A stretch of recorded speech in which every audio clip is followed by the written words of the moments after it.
first and foremost, Amanda, John, the entire GA team, this has been an amazing series. Cheers to you all. So, we're keeping it rocking, keeping it rolling.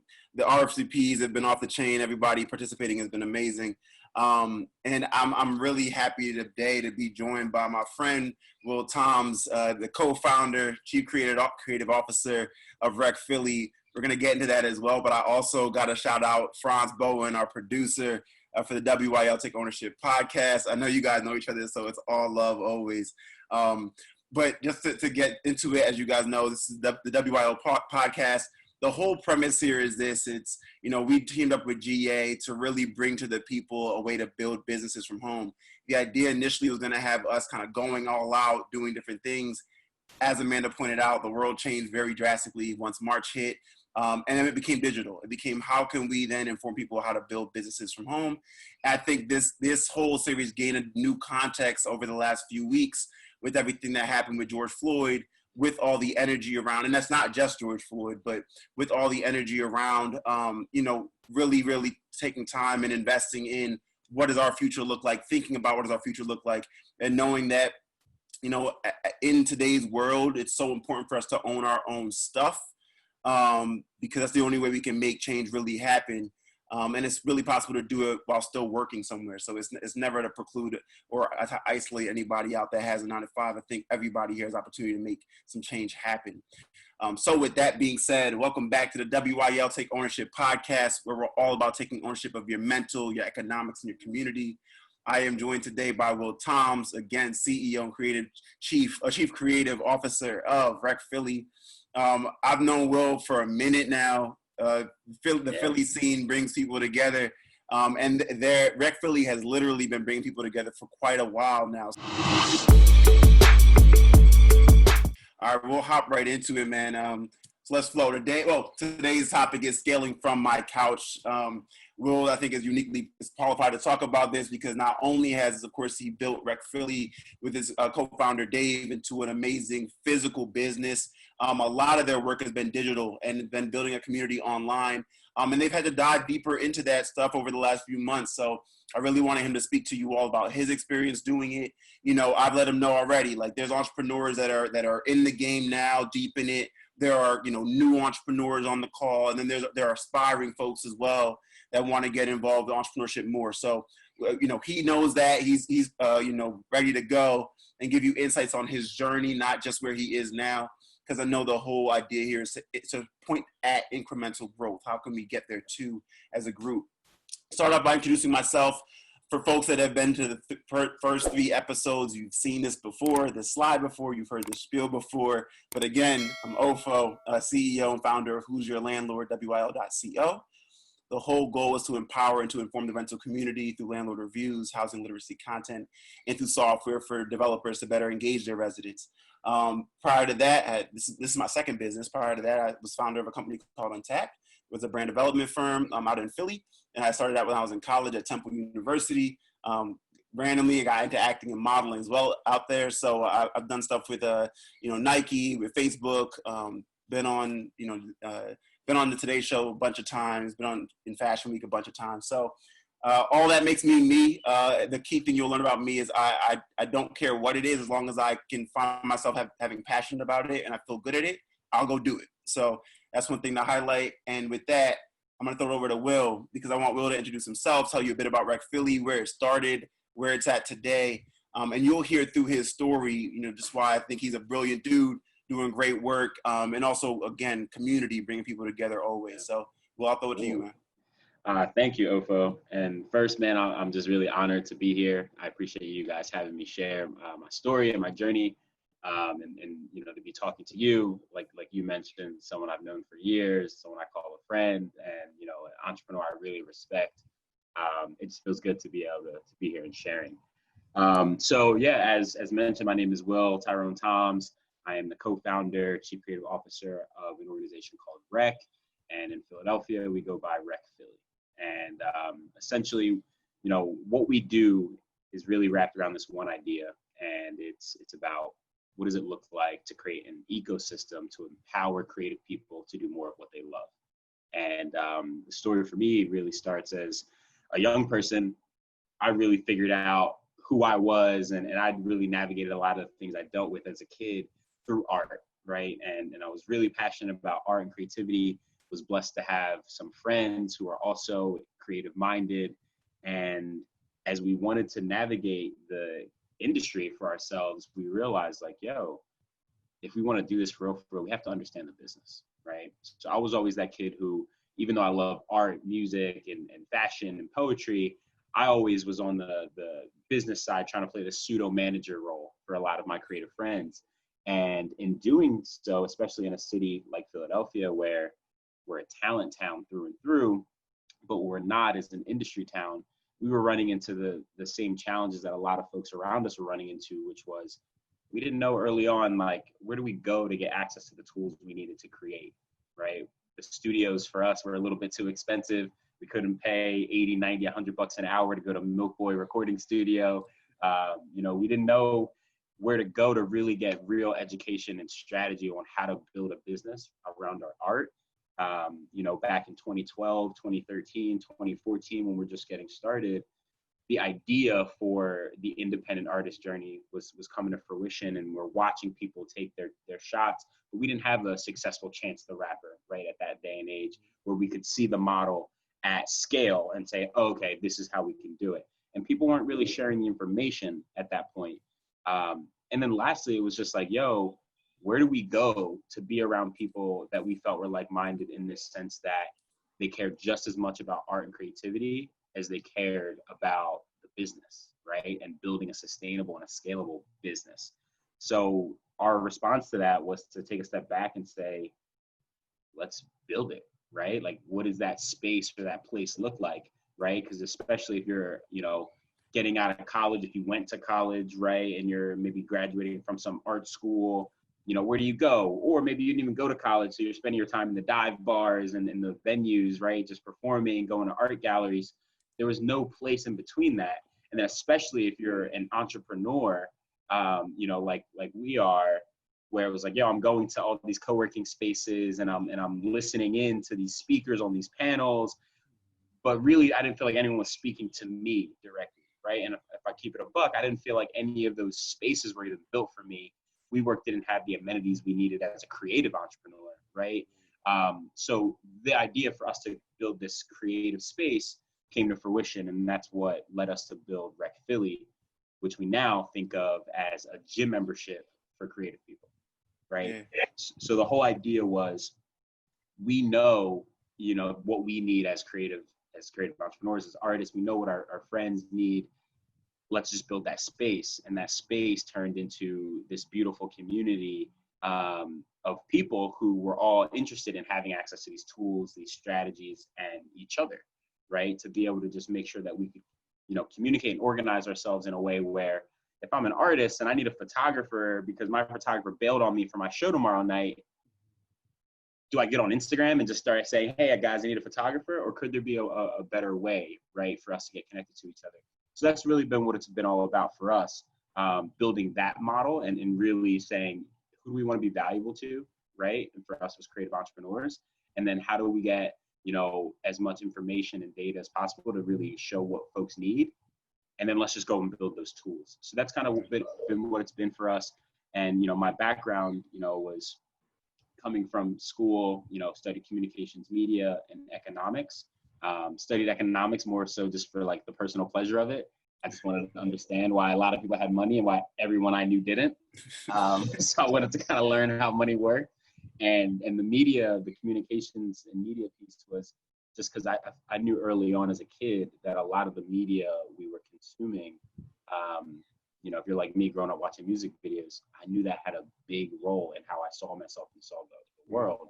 And I realized that if we ever got to a point where the people creating the media were the same folks who, thought like I thought, right? Or just what would happen if cooler people controlled that content. I thought we could change the world that way.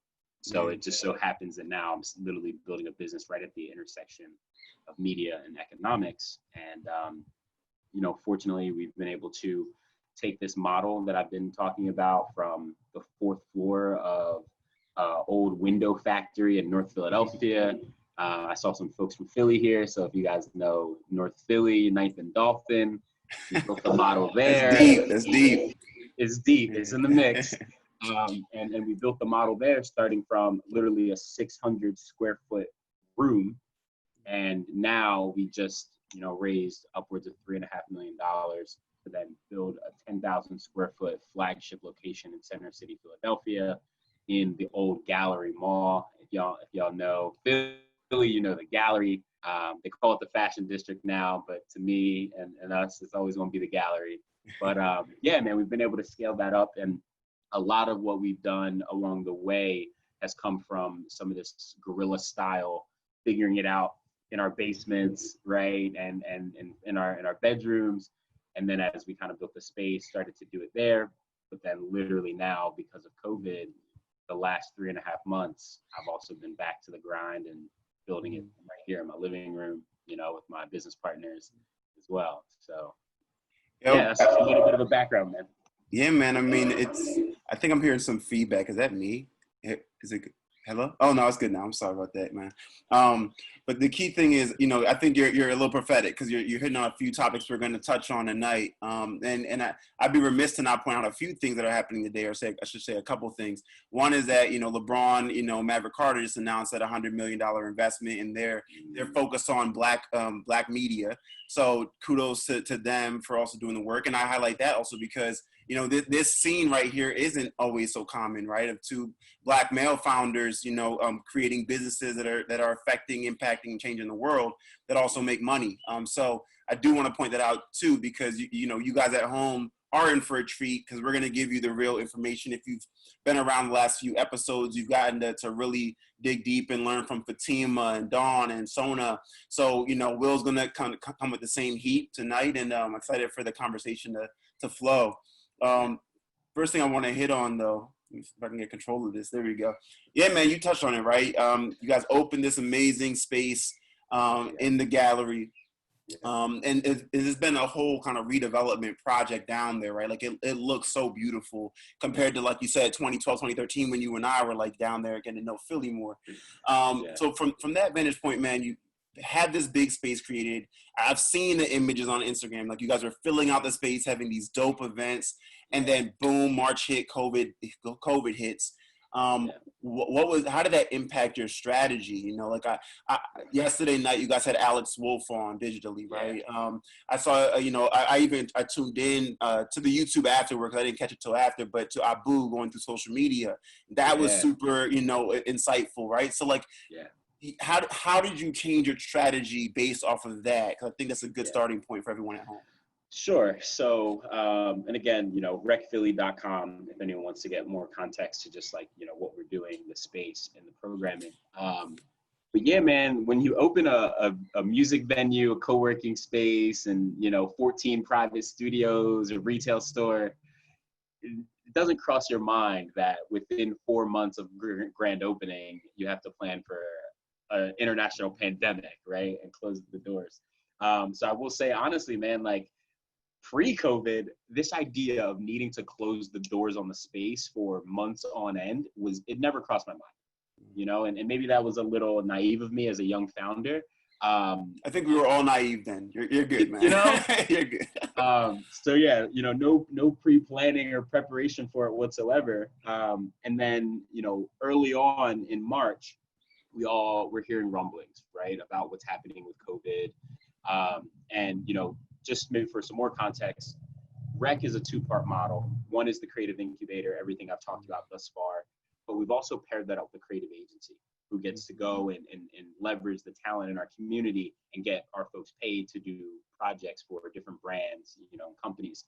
And one of the biggest projects we do every year is going down to South by Southwest and taking over 300 Philadelphians down there. Yeah, amplify. So that to say, when we first started hearing that COVID was coming and that we needed to potentially close our doors, I feel like I went through every stage of grief, one being denial, first and foremost, right? I'm like, no way, we got to close our doors. Like, nah. But then when South by Southwest got canceled, that's when I knew it was real. Because I'm like, wow, they're not going to just cancel this, off a whim. There's, millions and millions of dollars invested in that campaign and that. Right. But then I knew it was serious. And for us, again, our whole value prop is resources, strategies, community. So really, I had to just take that step back that next morning and say, if we have to close tomorrow, what does our value proposition look like? And, you know, when you're in the excitement of just built $1 million space, right? And the bricks are so shiny and still polished, new car smell, it's hard to want to step away from that. But honestly, I would say the silver lining was it gave me an opportunity to really take a hard look at our model and say, yeah, cool, you got the bricks, but like, who are we beyond these four walls, right? And for us, the next 24 hours was about, okay, we have all this great programming lined up, knowing everything we do is about convening people in some way or another.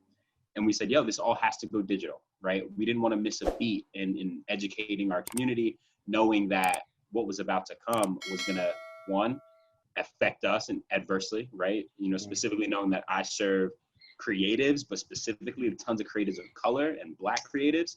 So I was like, yo, we still got to be valuable. We still got to teach here. We still got to be educating. We still got to be connecting people, one, to experts, and then two, to resources. So we started just getting on our thing to make sure all of our programming could go digital. And then next it was, we all are going to need to be more connected than ever right now, right? So what could that look like? This was the first time we decided to launch a Slack channel for our members to be able to get on and just, you know, kind of keep that communication going. And then next after that, man, it was, what else do our folks need from us? So after that, it was about, let's listen, right? I think, you know, every great entrepreneur and every great leader knows that, like, if you're serving folks and your job is to be of service, you can't be of effective service without listening. So literally, like, my business partner and I are getting on the phone and we're just calling members like, yo, how are you doing? What do you need right now? And when we could hear the feedback from folks, we knew that we had a positioning that we could take, which was really about curating the right resources for folks. Did folks know how to navigate PUA and unemployment? Did folks know how to navigate some of the grants that had been being offered? And things like that. So that's kind of how our strategy came about. It really came from, one, let's make sure that our digital experience can match or exceed the physical experience that people get in the four walls, right? And then after that, let's listen and figure out what we need to be doing to supplement our model to this point, and then go from there.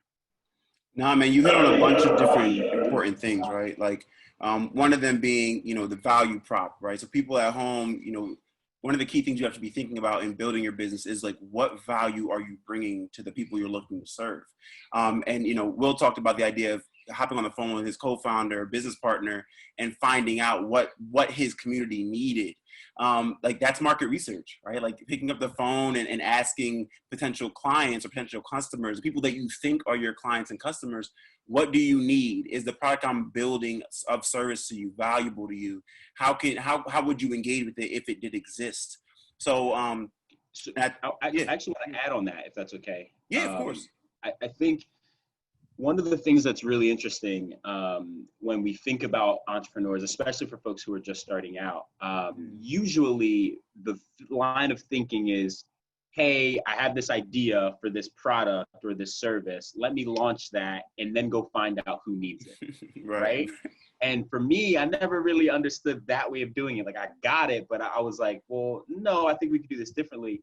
And the way I like to suggest for early founders is, why don't we take some time to just think about who you want to be valuable to, right? Because once you really understand and get clear on who you want to be of service to, that allows us to get to a space where then you can do that listening, get close as you can to those folks, and folks will tell you what they need. And then your job is to deliver them what they need, right? That maybe they don't know how to deliver to themselves. So I always challenge people, instead of just building something cool and then trying to sell it, it's go figure out who your customers are first and then understand what they need and how you can fill that gap. And I see in the chat, someone asked, is Rec Philly a nonprofit? And I think this is such a beautiful and important question. And the answer is no, we are not a nonprofit, right? We are a for-profit company. And for us, early on, as soon as we're telling people about our model, hey, we want to empower creatives, right away, people start to ask those questions. Oh, 501c3, right? And, you know, I understand why people ask that, but I think there's this really important mindset shift that we have to get away from when we start talking about art, entertainment. People start thinking philanthropy, nonprofit. Right. But I think what's subtly happening is we're devaluing art because we're putting it in that category. Because through my eyes, we're empowering entrepreneurs, right? Just like any other accelerator is going to do, right? And when, you know, I think about people thinking that there's no money there, or they start saying like, oh, can the market afford your product? And they think about, you know, our membership starting at $50 a month. I'm just like, don't you know we buy Jordans and sneakers and go out on the weekends and spend way more than that in a night? You know, so I think sometimes there's unlearning to do, but we're a for-profit company, and we just hopefully want to show people that like you can do good and also do well at the same time. These things are not mutually exclusive, and hopefully it shines a light on some of the for-profit companies who do bullshit to the world. And our models, just like yours as well, will hope show that business can be an incredible tool for positive change. Yeah, I mean, well, speaking of that too, like I mentioned, I checked out the episode with Abu that you guys did to go through social media growth, and he talked about, look, he started out by charging $20 a head for a monthly subscription, and everybody was like, oh, it's too expensive, and then he was like, you know what, I'm gonna charge $1,000 a head and see what happens, and he's like, he sold out.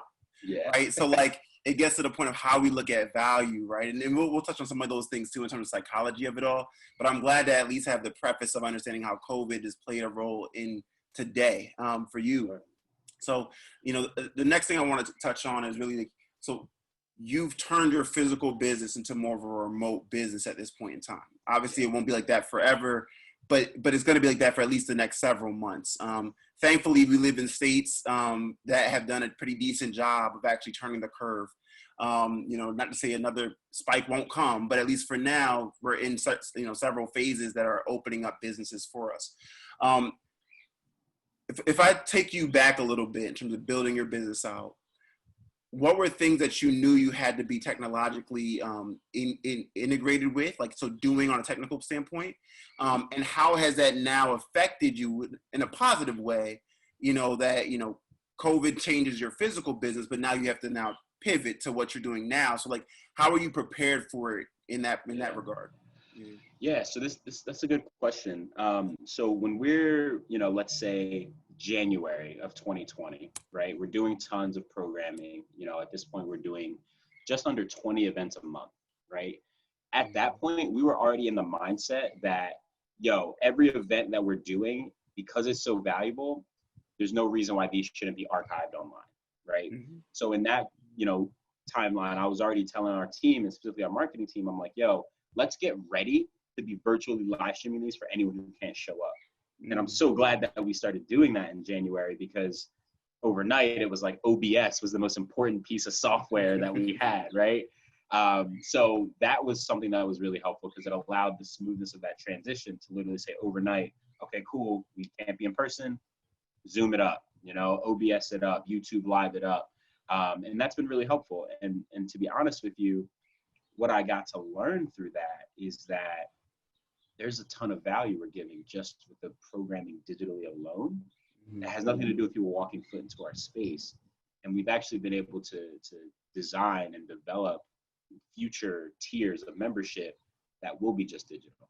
But, you know, it all comes back to us having the foresight and just saying like, yo, this is great when people come in here for these events, but like, if we don't have an archive digitally for people to get access to this information, we're shooting ourselves in the foot. So there was that. And then there was also, again, like I mentioned, just our idea of making sure that we had a space for community to just connect to each other, right? So we have, you know, different tools on our app, like a directory, so you can just find people by, you know, service provider type and artist genre and things like that. So now those tools are the most important when, you know, just a few months ago, they seemed like these really cool add-ons, right? But now they've quickly become the core of how we operate as a remote business. Yeah. And you know, what's funny is I don't even know if I reached out and told you this, but I remember, so we have a new space in Bushwick as well in terms of office space. No one's been in it for the last 3 months though, of course. But I'm there one day and another team is like, they're early stage, they're building things out. And they're looking at the media and artists and creative space. And one of the founders goes, yeah, like, have you guys been researching rec? Like they're really doing it. Like we want to do something similar, but we just haven't figured it out yet. And I'm like, I was like, yo, I know those guys. Like, you know what I mean? Like, so the work, it was already living virtually, right? Like the message was already getting out. So I'm glad you touched on that because I mean, even for us, a lot of the things we do are really grassroots stuff. Like you used that word earlier. We get into the community. We have events. We have workshops. We have all these things. We partner up with employers and do workshops. All that ceased, once COVID hit. I will admit for us, it's worked actually or been beneficial in the sense that we focus a lot on product and just like, leaning into our product. We're preparing for a launch, a little bit delayed. So shout out to the folks that are, not holding me over the gun for that one, but we're going to get there. But in that process though, it's allowed the company to focus really cleanly on what we do well so that when we're ready to get this stuff back into the market, it's fire, right?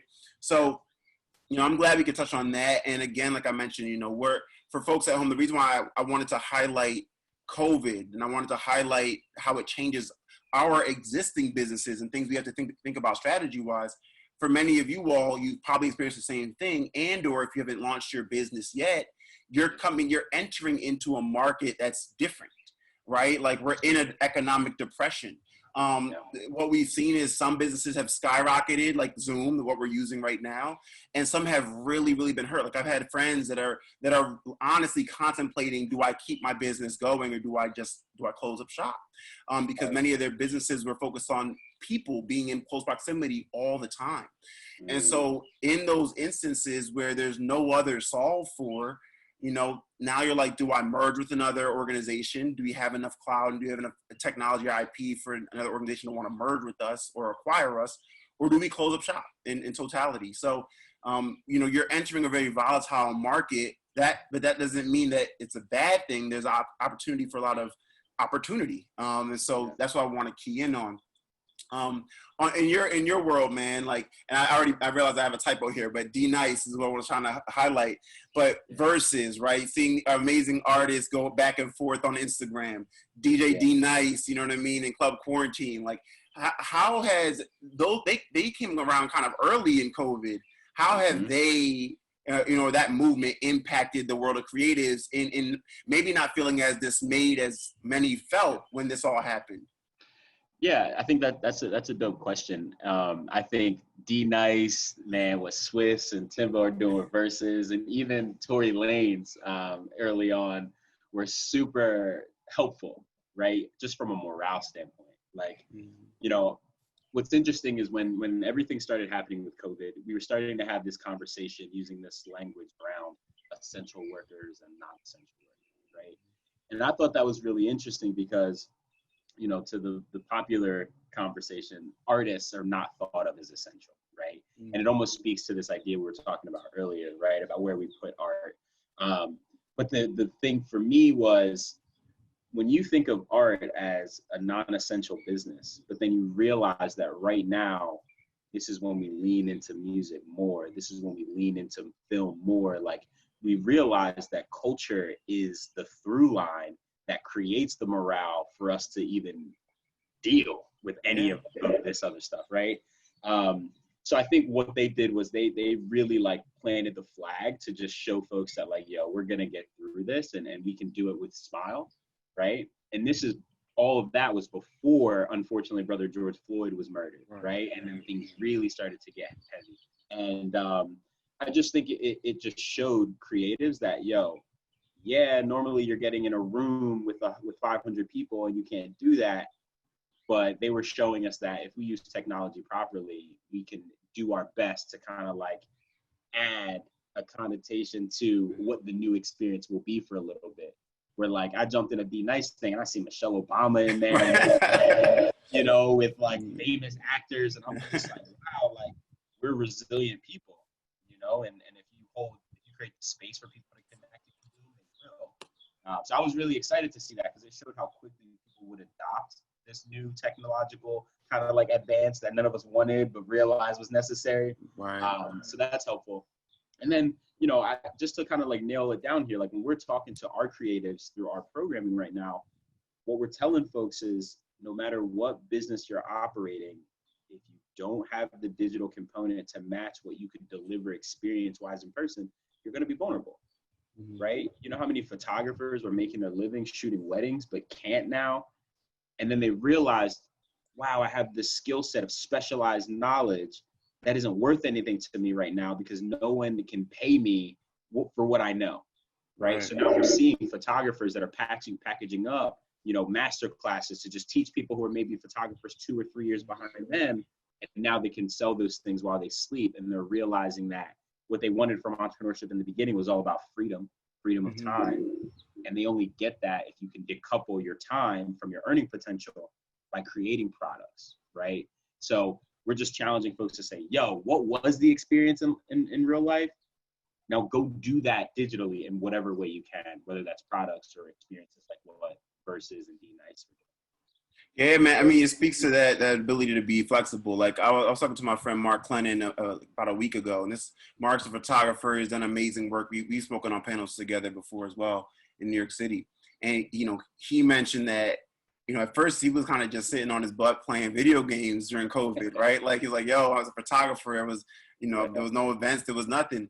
And then when the protest started, when George Floyd passed away, sadly, he went out and just started shooting the protests. And, his photo, he ended up working with Times. His photo with the fist up in the air in front of Trump Tower ends up being on the cover of Time magazine. And now he's been killing it ever since. But now he's like, I don't want to be, he has this new audience. And so I see Mackenzie Moore asked, how do you build your audience? So we're going to get to that too. But he was saying he has this whole new audience that he doesn't really quite know yet how to engage with. But, of course, embracing of it, while also being like, I don't want to be pigeonholed into a protest photographer now that I've had these, series of shots go viral effectively. So, in this space of change, it's still very important to realize as a founder, as an entrepreneur, you're still the North Star. Like, you have to know where do you want to take your business, while still being able to be flexible enough and amenable enough to change that could like even for us as a business, there's some like business partnerships and brand partnerships we've done that maybe, they're not scalable. It's a nice check right now. It's not scalable, but in the beginning, you're like, well, we need money to be able to eat, right? So you do the deals, or Airbnb. I don't know if people know this, but they were selling like Obama O's, like literally cereal to make sure they would have money to keep Airbnb going in the beginning until they got the investments they need to grow what's now Airbnb. So, being flexible, those side hustles, those are really important, and they really help your business grow, even in the beginning when you're first trying to figure out how to put it together revenue-wise. And I think the Airbnb example is such a strong one too, just because to add on to that, not only were they selling the Obama O's at one point, early on, they did something that taught me a really valuable lesson about building a business, which was in the beginning, they were willing to do things that weren't scalable. Yep. And one of the things that they realized early on was like, hey, we have this platform, but the spaces that are getting rented are the ones that have high quality photos, right? And they knew that not everyone that was going to be willing to be a host had the means and the eye to take really great photos. So their founders and their early staff would literally go places to help their, hosts take better photos of their spaces to get them renting. And when we make those phone calls, to our members, that's where we're thinking. Right? Should the founders be the ones spending the time on the phones, right? Calling hundreds of people? Right. Textbook, maybe not. But for us, we knew that there was so much value in what we learned, right? By doing that it made sense. So, the things that are going to help you grow the most sometimes, on paper, don't seem like the most scalable things. That's where the magic is. Right. 100%, man. For businesses, I mean, you have folks on here that, maybe are in retail or what have you. Obviously, with General Assembly, we're going to have an audience, people who are usually tech-enabled, usually online. But for the folks out there that maybe are not in a tech-heavy business, do you think at this point in 2020, technology is needed for every business? And it's probably a loaded question, but what's your thoughts? Yeah, so it's interesting for sure, because it comes down to like what we define as tech. Right. Sure. Yeah. Because the way my gut wants to answer this is yes. Right. But it just comes down to how we define it. I think for any business that wants to scale, though, I think you'll start realizing that some of these platforms are so crucial when it comes to helping you do repeated and dependable operations. So like maybe you're not thinking of your company as a tech company, but is the way in which you're delivering your service something that could be automated in any way? And usually the answer is yes, if you really want to get aggressive with your growth. So because of that, I think it's needed, but that doesn't mean every person's companies are run on an algorithm, right? So not in that way of thinking, but in general, technology just being things that make things easier and more efficient. Yeah, we all should be trying to leverage tech in some way. Yeah, and I would say for folks at home, like, even if it's just for the news you receive, right? Like you can set up your, and we've talked about this before too, right? But you can set up your Google Alerts and just throw in your industry into Google Alerts, so that way, maybe you don't have to do all the, extensive research every day, but Google's just sending you every article that mentions that industry or even the title of your business. You can be using, you mentioned earlier Slack, right? Like maybe your business doesn't require technology in full, but with Slack you can more easily communicate with your team, no matter where they are, right? So there are ways to use technology, even if you don't feel like your business is a technology intensive business. But again, to Will's point, like everything in some way touches technology, right? If you're booking one of those scooters outside your window, it's an app. If you're using Uber, it's an app, right? Like, so at the end of the day, yes, it's a 2-ton vehicle moving you somewhere, but you use technology to book that vehicle, all right? So that's a key thing to highlight. Yeah, and also like once you get into marketing, right? Like honestly, like marketing is half tech, half storytelling, right? Yeah. So, and I'm sure we'll talk more about like when it comes down to audience building and stuff. I think you're missing opportunities if you're not leveraging technology. Exactly. So this brings us to Mackenzie's question a bit, but I will touch it in 2 ways. One is I want to unpack how we define scale, the word scale, because we both use it, I think, at this point today. And then also, 2, I want us to get into the community growth part, and give specific examples as the things we've seen tangibly work that allowed us to either reach scale or reach growth in terms of community. But when I first think of the idea of scale, I think of it as, there's words we use in business like the penetration of the market, the saturation of the market, and all they're getting at is how much of the market do you have some bearing on? How much of the market do you control? How much of the market uses your product? And so when I think of the word scale on my end, I think of how can we have that kind of saturation in many places at the same time, which would then mean millions of people are logging into WYL every day. Or if it's a podcast like the WYL Take Ownership podcast, how many people are subscribing to the podcast every day? Like those are things or metrics I'm thinking about when I'm thinking of scale between my own goals and of course my team's goals. But for you, man, how do you define scale? Yeah, I think of scale in a couple different ways. I'm building a product that is not just like one thing, right? And I'm so sensitive to that because that could quickly become a double-edged sword, right? You try to do a business that does too many things, it could quickly get messy. But I think about scale in one, how many people can we impact, right? Like how many customers can we serve and are we fit to serve? And then on an individual level, when we do have a customer who's using our product to the best of their ability, how deep can the impact go, right? And for me, it's always about balancing both of those two, right? How many people, but also like how deeply can we affect each person? One of the North Star numbers that we are working on is like our vision for 10 years is we want to be able to serve 100,000 creators worldwide, right? So that's like what our grand scale looks like. But one of the things we're doing to get after that other version of scale right now is doing a lot of the data to create our impact reports. So that way we can be able to say, how much money are we literally being able to pay out to creators through our agency? But also like, I want to start getting the long tail data of saying how many people who came through our program got to quit their jobs, right? Because they've been able to build such a strong and sustainable business. And then after they quit their jobs, how many of them are getting the information through our programming to understand what it looks like to do some of this financial fitness, right? To really start talking about, financial literacy and to even wealth building. I want to know how many people in our community have LLCs. And eventually I want to understand how many of them have been able to go into home ownership because of it, right? So then we can really start to measure that impact, because the impact for me doesn't stop when someone makes a dope music video, right? So that's kind of how we think about scale, but I think it's super important for people to think about scale in whatever ways is appropriate for them, because it can be different for everyone. But I think one of the most helpful ways for people to think about it, and the way we think about it, is mind share, right? I always was told, like, build the business that you feel like that you are best positioned to build, right? Like, I truly believe I'm the best person in the whole world to build the business that I'm building, right? And then with that, the people who I know that I'm looking to serve, how well positioned is our brand in their mind when they think about their pain points? And what scale looks like for me is to be synonymous when folks are talking about creative space, like your boy in New York, he's like, oh, do you know about rec, right? Like that's what, you know, the rumblings of scale look like to me. It's that mind share.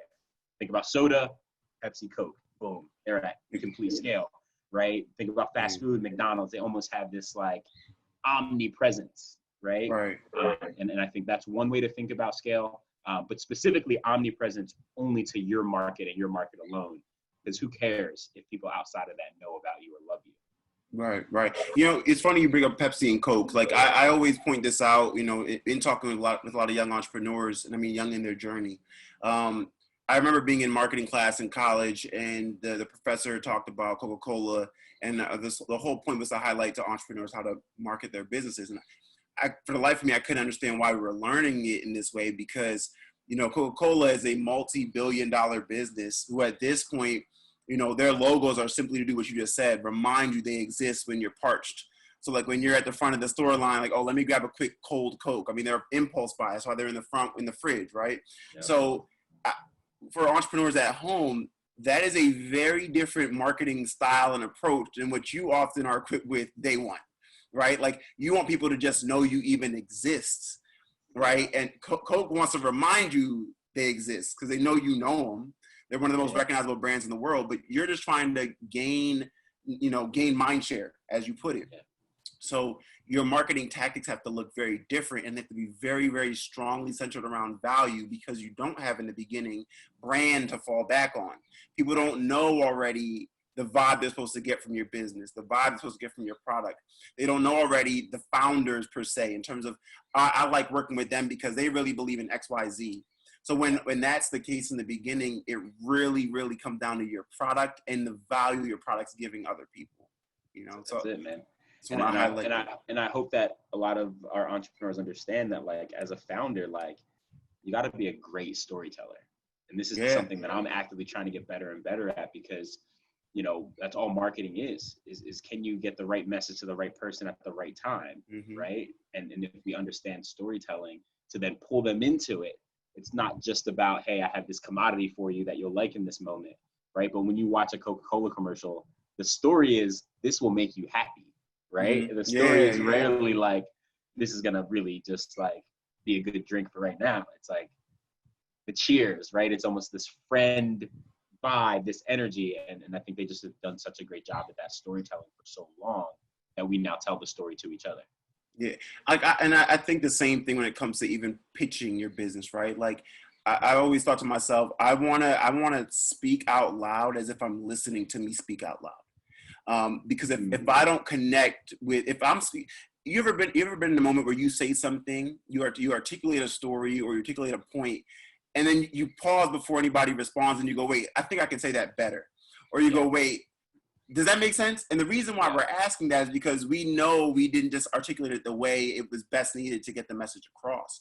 So I genuinely feel like as you're speaking, it's your responsibility to hear yourself, so that when you're, you know, by the time, if people look confused, I should have known they were going to be confused. You know what I'm saying? So, you know, storytelling is such an art, and it's part of the process of building your own business.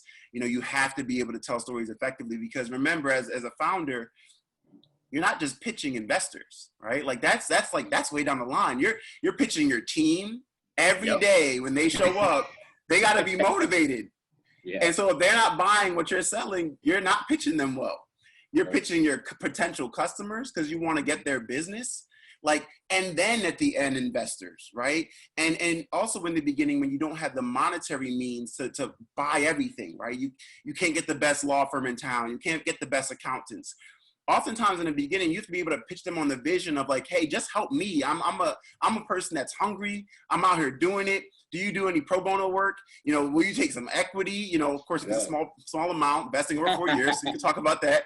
But like, you know, like you have to be able to pitch the story the right way to get that engagement. So our next topic actually is like building with a co-founder, right? Yeah. You co-founded the business with Dave. You know, you guys obviously work well together. It manifests in that what the outputs have been for Rec. What does that look like in terms of how do you tap into the responsibilities of what you're good at? How does he tap into what he's good at? And how do you not step on each other's toes? Like what for folks at home that, you know, are building a business currently with a co-founder and maybe they've hit a rough patch, or for folks at home that, you know, are thinking, hey, I think I need someone else to help me. I'm purely creative. I've never thought about the business side. Or I'm purely in business. I've never thought about the creative side. How do you pick the right co-founder? And then how do you make sure there's respect and clarity enough to build with them? Yeah, this is a great question. You know, one of our biggest mantras at Rec is independent doesn't mean alone, right? So we're big on collaboration, doing what you do well, self-awareness to know what that is and what that isn't, so then you can find other people to put around yourself to be able to mitigate some of your weaknesses. I think the biggest thing for me in this whole journey has been self-awareness, you know, because I think there's so much external pressure, right, just in the world, and especially just being a founder, that if you don't know yourself, it's going to be so easy to try to be something you're not. And that is the most harmful thing in this whole journey. For me and Dave, you know, we got a bit lucky in the sense that we were genuinely like best friends first. Like my co-founder and I actually went to high school together. You know, we did some like school projects and was like, that's pretty dope. This was fun to work on because you like those things. I don't. I like these things. You're terrible at them, you know, and that was the kind of like budding of our relationship. And as we grew as partners, it was all about, you know, underneath it all, do we have a similar vision, right, for ourselves and for our organization and what impact we want to put out in the world? Because I think without that, every relationship is doomed to fail, whether that's a business relationship, a genuine friendship, you know, intimate partner. Like if you're not aligned there, it's just not going to work. But then after that comes down to like the talents, right? And then can we be complementary to each other's skills? And, you know, for us, Dave and I have always been super honest, right, about each other's skills and passions, and honestly also honest about the world we live in, right? And I think it's easier to talk about these things now, but like as a Black founder, or as, you know, a white man, right, he's a founder in a cultural business, like there's real histories, right, associated with that in America. And for us, we were like, yo, we know what this is. We're going to call this shit the fuck out. But then, I'm sorry for my language. I hope it's... No, you're good, man. We always keep it real here. Yeah. All right, cool. But also realizing that, like, yo, like, there's rooms that I can walk in and get things done that I might not be able to bring Dave in, right? But then also realizing there's some people who we need to say yes to some things that maybe are more willing to get that note from Dave. Right. And for us, we just were honest about that and put those things on the table and then use them to our advantage, you know. But through the process, tons of ego checking. Through that process is tons of just like, what is it? Just it's all give and take, right? And the one thing that I think was super helpful for me is I read a book called Rocket Fuel. Are you familiar with Rocket Fuel? I'm not. Oh, man. So for anyone who has a co-founder, especially if you only have one and there's two of y'all, best book. I think it's by Gino Wickman and someone else. But basically, Rocket Fuel is a book all about the importance of having two types of leaders and what their roles are.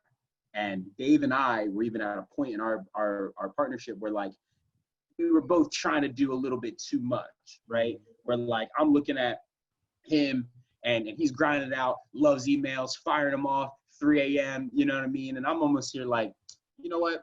Let me get on my email bag. Even though I hate it, I got to get better. And I realized that, like, I was taking myself out of position. I didn't get joy from that. Like, I was draining myself.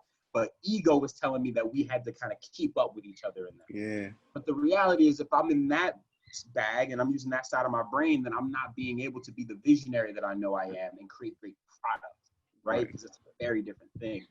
And when I read Rocket Fuel, it broke it down so beautifully, and essentially just talks about this relationship between a visionary type leader and what their skill sets are and what their habits are, for better and for worse, and then also an integrator, right? Which is more of like a visionary's up here, here's the vision where we're going, you know, ultimate dream world.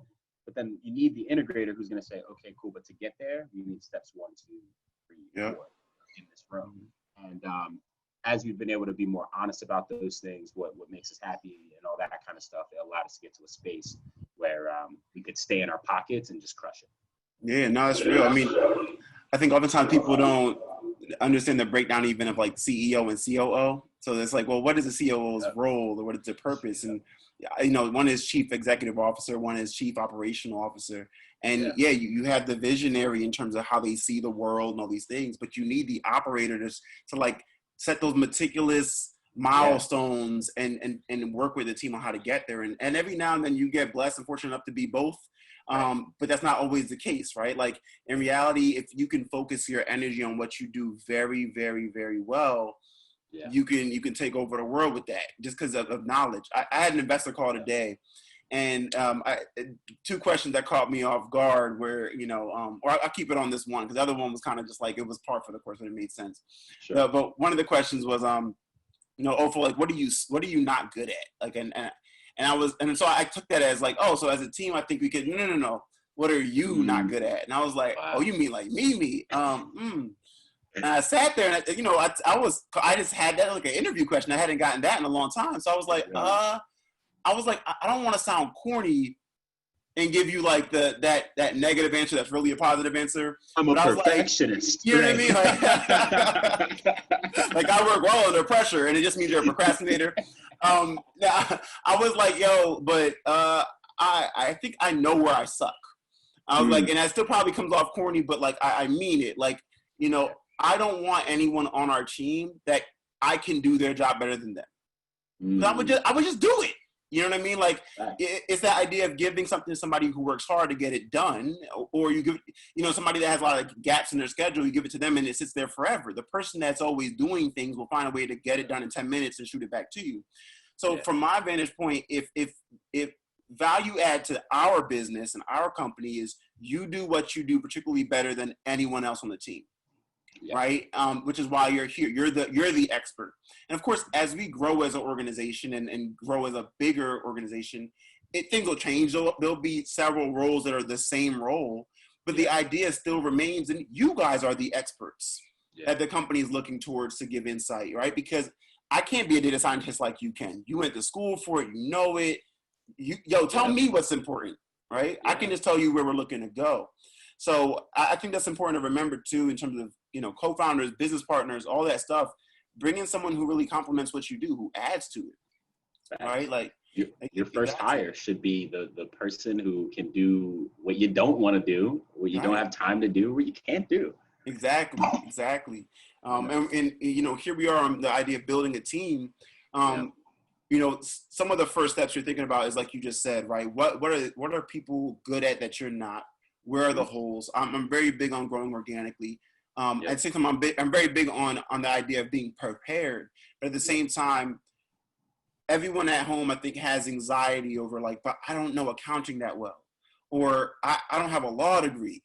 Or, you know, I've never built a business. Like, right? I've never built a business. Like, and I'm sure you've gotten this question before too. Like, and I love the way this young woman articulated it one time. I was speaking at some university, and she was like, I know you talked to us about starting a business, but like, how do you start a business? Like, you know what I'm saying? And I knew exactly what she was saying. You know what I mean? Like that gap between an idea and it being like incorporated and stuff. Like what is that, right? Is it just the piece of paper that you sign and file with the state? Like, is it just like a team that says we're doing something? And my real answer to that, it's all of the above. Right? Like in the beginning, it's gonna feel very group project-y, very like, and sometimes that lasts for a while, right? Like I would say even for us, we're like the awkward 12, 13-year-old right now in school, figuring out how they look and what their thing is, what angle works for them. Like, we're in that mode, you know, and we've been at this for a minute. So you have to give yourself the grace to make mistakes, but also give yourself the grace to like grow. Like, part of growing is making mistakes and learning from them.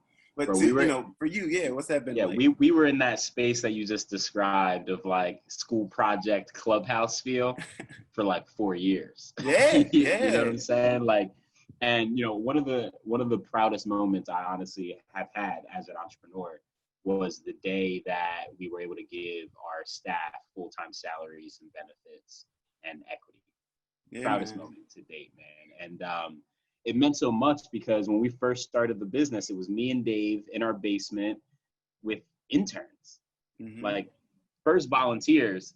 And then we realized, we can't just have random volunteers. We have nothing to hold them accountable. So let's at least get them to get some college credit. But then eventually it was that. And honestly, it was, I believe what allowed us to do that really early on is, you know, I don't want to sound too self-braggadocious, but like Dave and I were it, right? As far as like, we were the leaders that we knew we needed to be to set the tone for the team members that we wanted to have, right? I believe in law of attraction. So like, if you're the person who you're like, I'm dope and I'm doing all these cool things, but I can't find anyone who's dependable to work with me, you might have to look in the mirror and be like, how have you not been dependable, right? Oh, everyone on my team is lazy. Who taught them that? You know what I'm saying? And I think when we, you know, just get to the core of it, entrepreneurship is just leadership, you know? So it takes like being able to lead yourself and then to lead others. And for the first couple of years, folks didn't even care to get paid. They were like, we just want to see this mission come to fruition, you know? And that's one of the benefits that we had. But then over time, it was like, all right, cool. We got to make sure people are getting taken care of, you know? For us, it was beautiful to see some of our literal interns from 5 years ago are now folks who have options or equity in our business. And I think that's just like a testament to the organic growth that we've had. And, you know, we're getting to a point now where like 2 years ago, I didn't know how to run a company with 17 employees. Like, no one taught me how to do that. Even some days I'm still getting like, you know, the what's that? Imposter syndrome, you know, of just like, everyone needs to know what to do, right? Right. Part of it, man. You're not going to know what it feels like until you feel it. And you just have to have the confidence that like, if you're in the room already, you're supposed to be there. And like, no one's got to figure it out. That's like the best lesson. No one knows what's going on. Well, to that point though, you know, I'll ask you this. When did you feel comfortable saying "I don't know" as a proper answer to a question as a founder?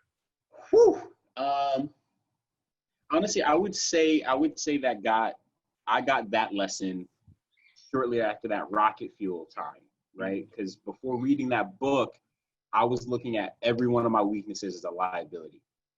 Like, so to me, it was like, oh, gotta know everything or else I look weak right now. But I realized at the end of the day, like, the team wants us to be successful. They don't need a fucking all-knowing leader, right? And realizing that like, you're gonna do way more harm trying to fake the funk than just keeping it a buck and saying, I don't know, but I'm gonna go find out. Once I learned that, you know, it became the secret weapon.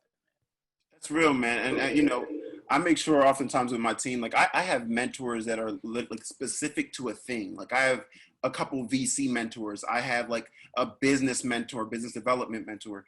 I have a legal mentor. Like, and I'm open with the team in terms of highlighting like, I'm not available at that time. I have a meeting with my mentor, right? Because just to highlight, you know, to the team, I'm always learning. Like we talk oftentimes about, not often, all the time, about being addicted to learning. Like you have to challenge yourself and want to learn more. And, you know, none of us are going to know every answer. That's just not even humanly possible. Or we'd all be billionaires or trillionaires like Jeff Bezos a couple times over, right? Or a couple times in terms of touching that number. But that being said, like it's so important that we know what we don't know and highlight that, hey, this is an area where someone else can bring value, and feel comfortable being able to say, I don't know. I think your team more than anything needs to build trust with you. They need to trust that you're going to go into the battle or, you know, whatever, insert any war analogy there, but they need to trust that you're going to go in with them And if you don't know something, try to figure it out, or ask the right questions to figure it out. And also goes back to that other point you had just made recently. Like, I started realizing that it's fun to not know and then to flip the question on my staff, right? Because they're the experts, right? So for example, just a quick analogy. I have a head of member success. Her job is to make sure members are taken care of. They have what they need. If they ever have any questions, they go right to her. So when I'm making big product decisions, I'll bring her into a meeting. And in the beginning, it was all about, here's what we're going to do. Boom, boom, boom, boom, boom. Right. But then I started realizing, like, I am misusing her time and talent because she has the insight because she's so much closer to members than I am. Yeah. So for me, it was going in here, here's what I believe our product should be. What do you think? And understanding that, like, a lot of the best insights come from that. I started to realize, oh yeah, that's the point of having a strong team, because everyone can contribute. I don't have to know it all. Right. Well, what I'll do for folks at home, like I see questions coming through the Q&A, I'll splice some of them within our conversation just so that we're touching on them. So one question here is, how do you deal, or how to deal when your special or expert intern or employee leaves in an emergency? So have you ever had a team member leave, abruptly, and it causes the business to take in some of a hit? Like, what does that look like for you? How have you figured that out? Yeah. So I've had this happen on a couple occasions. And the one occasion, super sudden, we didn't expect it. And to be honest, they were almost like a linchpin, it felt like. It was like, yo, what do we do without this person? They're so crucial. They're so good at their role. The reality was, our company was never better until after that person left. Because what I realized was starting to happen is everyone around them got comfortable because they were around a high performer. So they were like, oh, well, if I just do the bare minimum, this person's always going to bail me out. And after, even though it was challenging, there was probably about 2 months of like kind of struggle to get new workflows together and to just pick up their slack. After it, we realized that role didn't even need to exist. We never filled the role. We literally just built around and built a new workflow, and then we were better off. So I would always say, take those opportunities to sit back and rethink the model and the systems, because you might realize that there's other ways to do it, because we get so comfortable in just one way of doing it. So we were kind of lucky in that situation. And then the other time where we had an emergency, someone was just like, yo, there was some health things and they just couldn't be in the region anymore. We outsourced it. Literally had a CFO, and overnight it was just like, I can no longer be the CFO. So we were like, all right. And then I learned that CFOs to go is a real thing. Right. Well, because when you think about business, as a founder of a product or a business in general, you're good at understanding that industry, that thing. You should be, at least. All the other parts of business are, wash, rinse, and repeat. We all need someone in finance. We all need someone in accounting. We all need someone in marketing. We all need someone in insert position here. So when you know that to be the case, you can utilize whenever you're in a stitch, just to give some folks some tools like Upwork. You've heard us say this before, Upwork.com, Fiverr. You can find some part-time folks that'll hop in and do stuff. Looking towards consultants, having consultants help you out. And then even, a lot of times people are not all the way privy to how you utilize or work with a board member. A lot of times board members, they actually work for your company in some capacity. And that can be part of your board arrangement, where it's like, hey, look, you're a financial expert. You've been a CFO of 2 major, Fortune 500 companies. I want your insights on our financial process. And, early on, maybe can't wrestle them to be on your team, but oftentimes if you get to a flow and they've watched your business grow, I'm sure you've heard these stories too. Investors or board members will sometimes join your team, like literally as an employee and team member, because they believe in the vision too. There's been accelerator funds that, investors from the fund have joined their portfolio companies as a team member. So the help is out there. Yeah. You have to be willing to ask for it. And also to give yourself more credit than you normally do. In that, to your point, we've had team members leave abruptly, right? Or we've had team members that you put up with certain levels of crap because they do something really well. Then you realize that ends up being a toxic thing because other team members see it and they can't get past the crap. 100%. So you might know they bring something to the table that is hard to replace, but everyone else all they're seeing is a team member that's not willing to show the same respect to the business that they are. Literally, and then that creates dissension, right? Yeah, the most toxic employee is the high performing asshole. Yep. Because if they're high performing, the rest of the team usually likes to gravitate towards them and their behaviors, and they have such a magnetic pull that it's like, yo, if you don't kind of take heed of that and mitigate it, it'll go to cancer real quick. Right. And so, again, the idea of building your team, be willing to have conversations early with folks. You got yours. Yeah, what's up? Yeah, I was gonna add one more thing to this team building thing. The thing that I dreaded the most, that now I'm most grateful for, is we took time to create SOPs, standard operating procedures. And I'm a creative guy. I love to just do the thing, yada, yada, yada. But honestly, we had a lot of pressure from an investor who I thank God for, because he was like, yo, show me how you do what you do, right? And literally challenged us, was like, how do you throw an event? And I'm like, bro, we've thrown 2,000 events. We know how to do events. But he was like, show me on a drawing. Yeah. And like, the fact that now we have these a year or 2 years ago, we didn't, it's almost silly. But like, every single thing you do should be drawn out in a diagram. And it's so dummy proof that if someone ever has to go, you can bring the next person in and train them effectively, knowing this is what this looks like when done well. Here are the things to look out for. Here's when your role ends and the next department steps in. All that stuff is so helpful, instead of saying, okay, when this person leaves, they take all their knowledge and their experience from doing this for so long, and it goes out the door with them, and the other person starts from zero. Right. Like the process, right? That's what we're getting at. You have to have that process in place. And I mean so much so that when the person leaves, that's the knucklehead, or that is the pain point. Part of the process of offboarding someone is they have to then highlight their insights to someone else who's taking over their position, or someone else who's a holdover for now in that regard. Like, that's how clear your process has to be, that, and it's not always going to end that way. Sometimes it ends abruptly and it's not so smooth. But in that regard, to me, I've never been surprised at someone leaving. There are always signs that either we have to correct this, or you're not going to be here that long. And I'll say I've been blessed in that when those moments have come, usually the person leaves before I have to say you're fired, right? Because that saves a lot of heartache. That saves a tough conversation, because sometimes you're like, man, I don't feel like having to do this right now. Yeah. And but the thing is, again, still being willing to have that conversation, still being able to understand and be watching things as they happen. You as a founder, as best as you can, have got to be 2, 3, 4, 5 steps ahead of everyone else. And that just comes with, like you said, you throw in 2,000 events, right? So that means that there's almost nothing that can happen in an event that you go, oh my God, I don't know what's going on. Right. You've seen it all. So when certain things go astray or go awry, you're like, relax, calm down, everybody. Like, take a deep breath, woosah, as Martin Lawrence would say, and let's figure this out, right? So, believe in yourself, trust yourself in that instinct as well. And when you see things are a little bit off, prepare. Like, that's all you can do, and have those real conversations as well.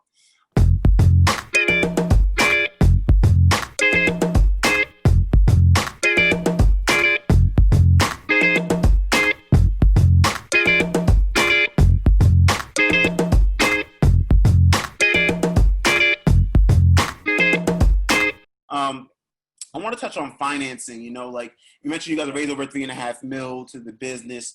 In the beginning, I'm sure you didn't have $3.5 million, right? So how are you financing the business in those early days? And what story were you then showing, not just telling, but showing to then support why you guys were then ready to get $3.5 million? And if I'm being honest, as outside looking in, we have a lot of peers in this space being entrepreneurs.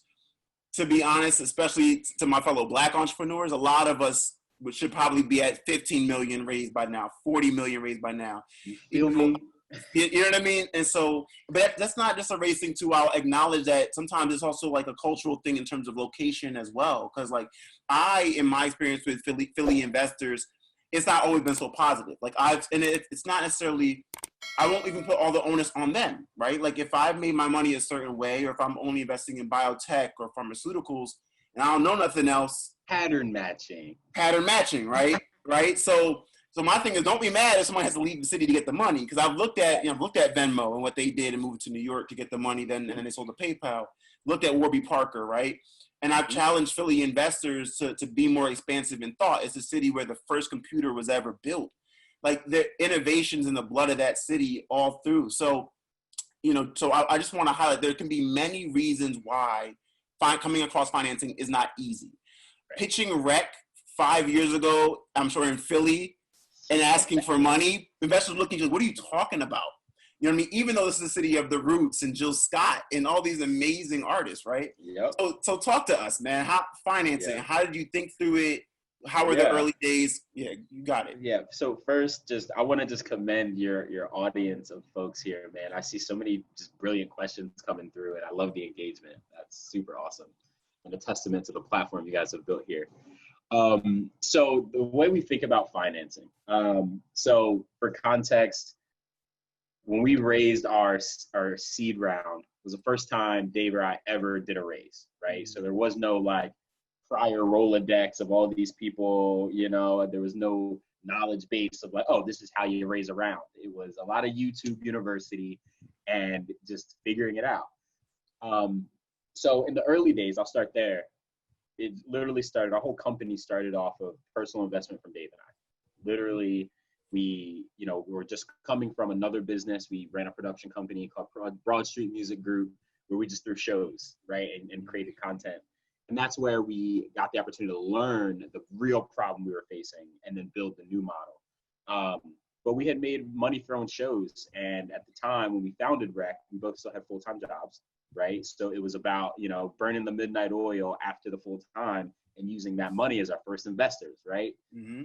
From our salaries. So it started off, I think we put like 10 grand into the bank account. I was like, all right, real company, let's go.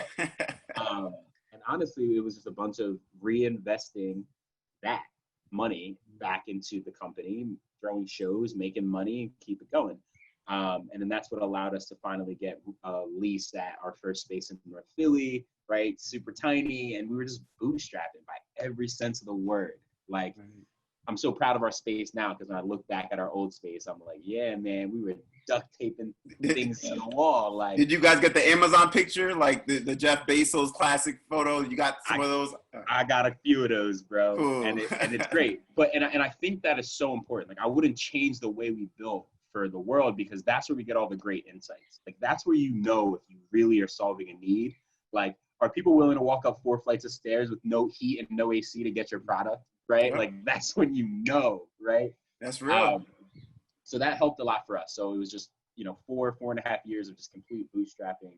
And then when we got to the point where we knew that we needed to make a big leap, where we had already had 450, almost 500 active members at this warehouse, no climate control. We're bringing industry people to literally the middle of the hood to give these talks, and people were coming out, we're filling the room.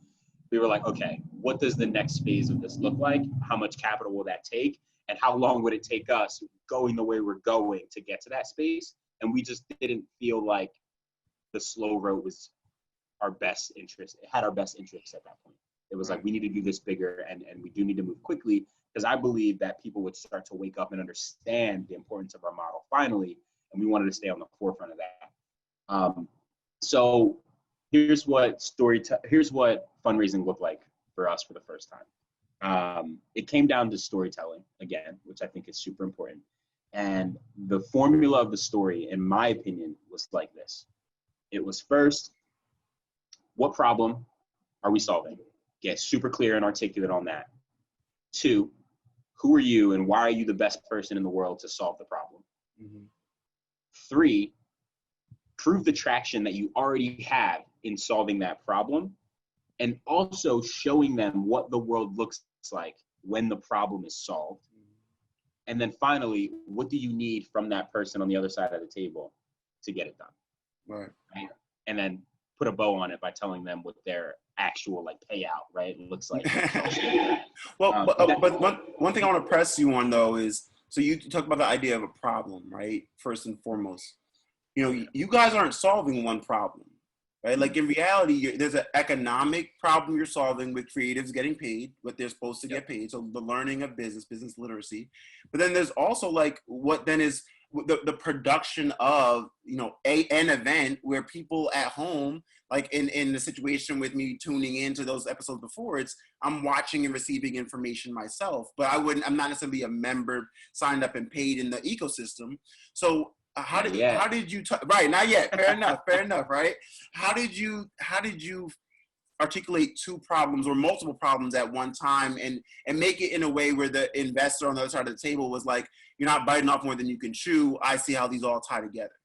Yeah. So I think the problems all need to have a North Star rooted problem, right? Sure, and I think for us, it was really this idea that of all the things happening in the world, we know the importance of accelerating businesses and this and that.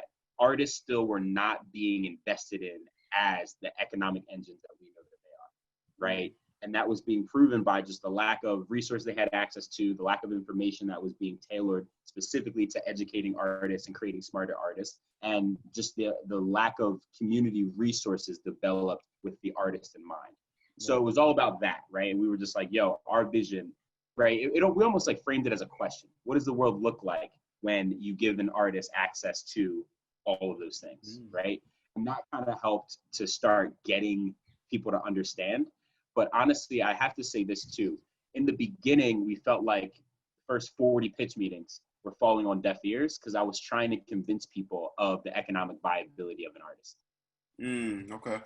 And then through that, I realized I was going in the wrong rooms. Yeah, that's real. Yeah. Because there's that dichotomy. You keep hearing no, and then you start wanting to switch it up. But you can realize either you can switch up what you're doing or you can switch up who you're pitching to.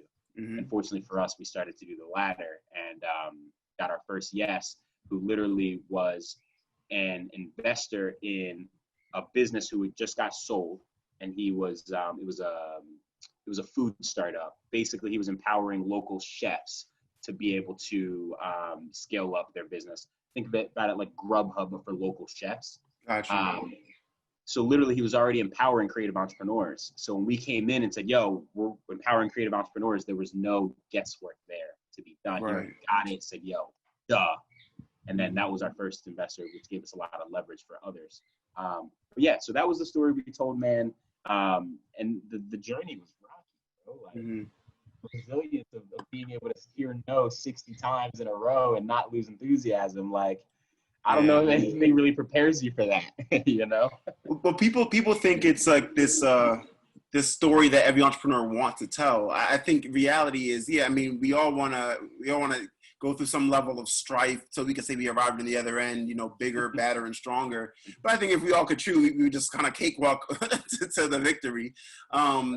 But, you know, someone asked in here, like, what was the third step of storytelling? Did they miss that? And I'm not sure what the steps they're referring to are, but I will say that the last step to storytelling is what you just said, Will. It's, are you talking to the right people? Because you can pitch people to your blue in the face. And if they're are thinking a certain way or pattern matching or whatever the case is, or just are not musically inclined, not creatively inclined, or don't get the connection, they will all say no.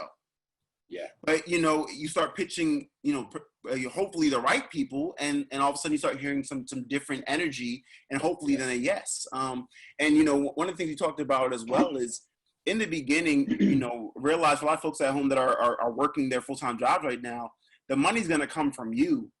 Like, I get questions all the time, like, hey, like, I have this idea, like, when should I start raising money? Or should I start pitching people? I'm like, pitching who? Like, you gotta create something on your own. Like, how much skin in the game do you have? You know, because that proves your viability to, or your validity in terms of wanting it to see it succeed. And it goes back to that example. They say, like, if your car breaks down, don't just get out and wait for someone to help. Get out and push. Right. People are so much more likely to want to help something already in motion.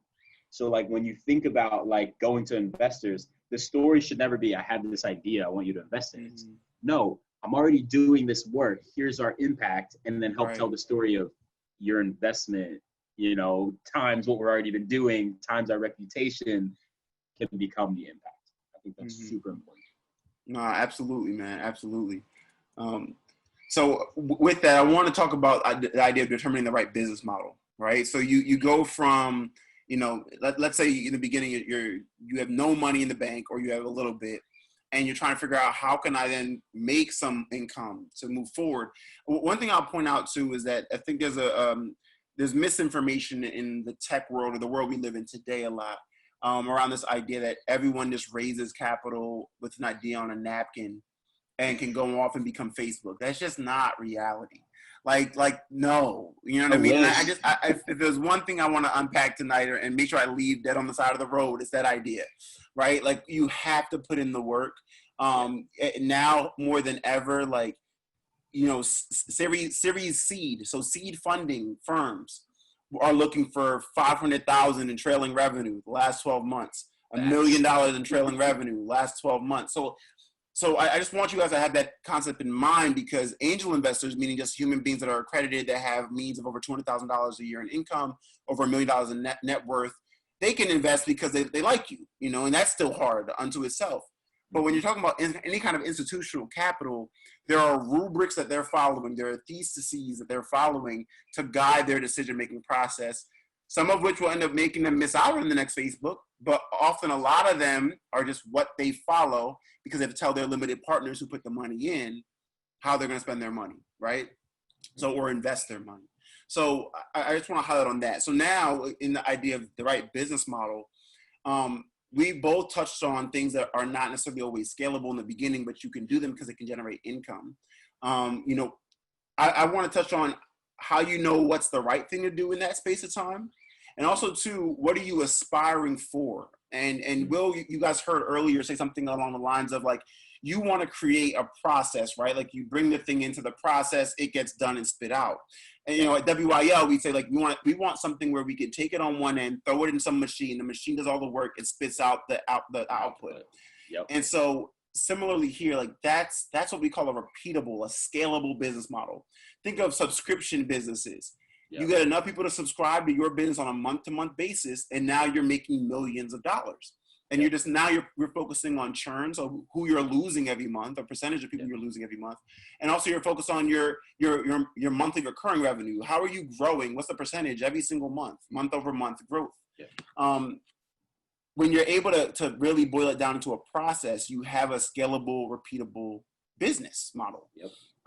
So for you, Will, like, how did you guys land on the subscription membership model? And it thought, you know what, throw out some ideas. This is things you guys thought about earlier that maybe didn't work, or you were like, that would never work, right? Like, what are some of the ideas?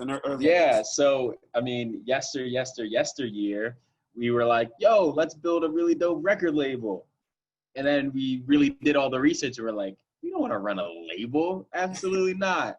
But that was like a model, right? And the only reason we knew we didn't want to do it is because we put the model to the test, and we realized that just wasn't the business we wanted to be in. Then that took other shapes, and it was almost just like this network, right? Everything was about the community and galvanizing and organizing, but it was purely just off this idea of like a member network, right? Physical space wasn't really a key part of it. And in the beginning, you know, we got decent feedback on that, but it just wasn't tangible enough, right? And for me, it got down to the point where I had to really think about it. And it was just like, why is the network important? And it was because I felt like everything was so scattered in Philadelphia. There was no real like centralization. And then just knowing that creators needed real tools and there was no place for us, we knew that the physical space was going to be important. So for us, it was just exploring, man. And again, talking to people. We started our business off of focus groups. Like, we had the idea, and then we just went to the people that we knew that were our target audience. We asked a bunch of questions, you know, and you know, it just helped us to really just stay on the right track, because I think we would have been so self-serving if we thought that we had it all figured out. And then after that, it's all about like reminding yourself that like the model's never going to be perfect, Like, you have to throw that out of your mind and just go start doing it. And Right. then two things are going to happen. You're going to learn and things are going to grow organically, or it's going to be broken and you're going to see where the holes are and you can start to fix them. So, you know, one of the things early on as Rec, doing the thing, subscription service, we were like, you know what? All of our members need to be better marketers. Let's have a part of our agency actually do services for our members that are artists. Really quickly, we realized that's not going to work. 6 months in, you know, we had all these projects we were backed up on. We do a project for an artist. They'd still need us at the end of it because they didn't actually learn the how. They just had us do it. Yeah. It's like, this isn't it. This isn't teaching people to fish, you know? And also like it just didn't make sense. So we had to do it to learn that it wouldn't work. And then we just kind of kept tweaking until we found what we have right now, which we believe is very close to the sweet spot. Yeah. And you know, remember with all this stuff too, folks, like you don't have to reinvent the wheel, right? Like you can go online and research competitors, go online and research other platforms and see how are they charging people, how are they making their money, how did they grow to be a multi-million-dollar business or billion-dollar business. And then two, just talk to people. I mean, for us, with, you know, we're a review platform. When it came to the questions we were asking in our review process, you know, we interviewed 100 residents across Philly and New York City, and we worked with interns on it. So I was out in the community with them asking residents what are the questions they actually cared about. Then we interviewed 50 landlords and property managers and asked them questions as well. Like, because the reality is for landlords and property managers, they also have been renters at some point in their life oftentimes, and or they had kids that were currently renting. So they knew these questions were valid. And then they gave us more insight as to what other renters they have asked about to them before. So, you know, focus groups, asking questions, getting out and asking people, you know, what are ways your business can be more valuable to them is so key. And I want to highlight too, at any stage of your business, you have to be very valuable to somebody. It's not always going to be your end customer, right? And you know, I'll highlight a point with Rec that I think makes sense, but also you can push back if it doesn't make too much sense too, because it might be kind of tied together. But like for you guys, knowing that you had, you know, a tap into local artists and what you ever doing on the creative agency side, you guys were able to then create a lot of partnerships with the city, right? With city organizations and whatnot. And so I don't know where you guys were artist-wise at that point in time, but the city for sure said, "Oh, we need those guys. We need them doing something in the artistic space so that we have a tap into what's going on." And so whether it's, you got it, I was going to say, and specifically the business community in the city, right? Because for us, you know, our caveat of our business is we also had this dual-sided model, right? Where like we wanted to be valuable to artists, like full stop. That's the big goal. But if we also wanted to make sure we could serve them well, we knew that artists needed opportunities and paid ones. And it wasn't always going to come from other artists. So we said, yo, all right, let's go make sure that we can go and put our foot in the business community because they need talent for, you know, holiday parties and they want to throw concerts and things like that. And being able to solidify ourselves there and remove their pain points, which was we can never find the right talent when we need them. We don't know how to communicate effectively with the talent, or they're always late, they're not professional. We knew that we could solve all that, right? And then that made our product of the incubator more valuable because folks started to say, yo, they're tapped in.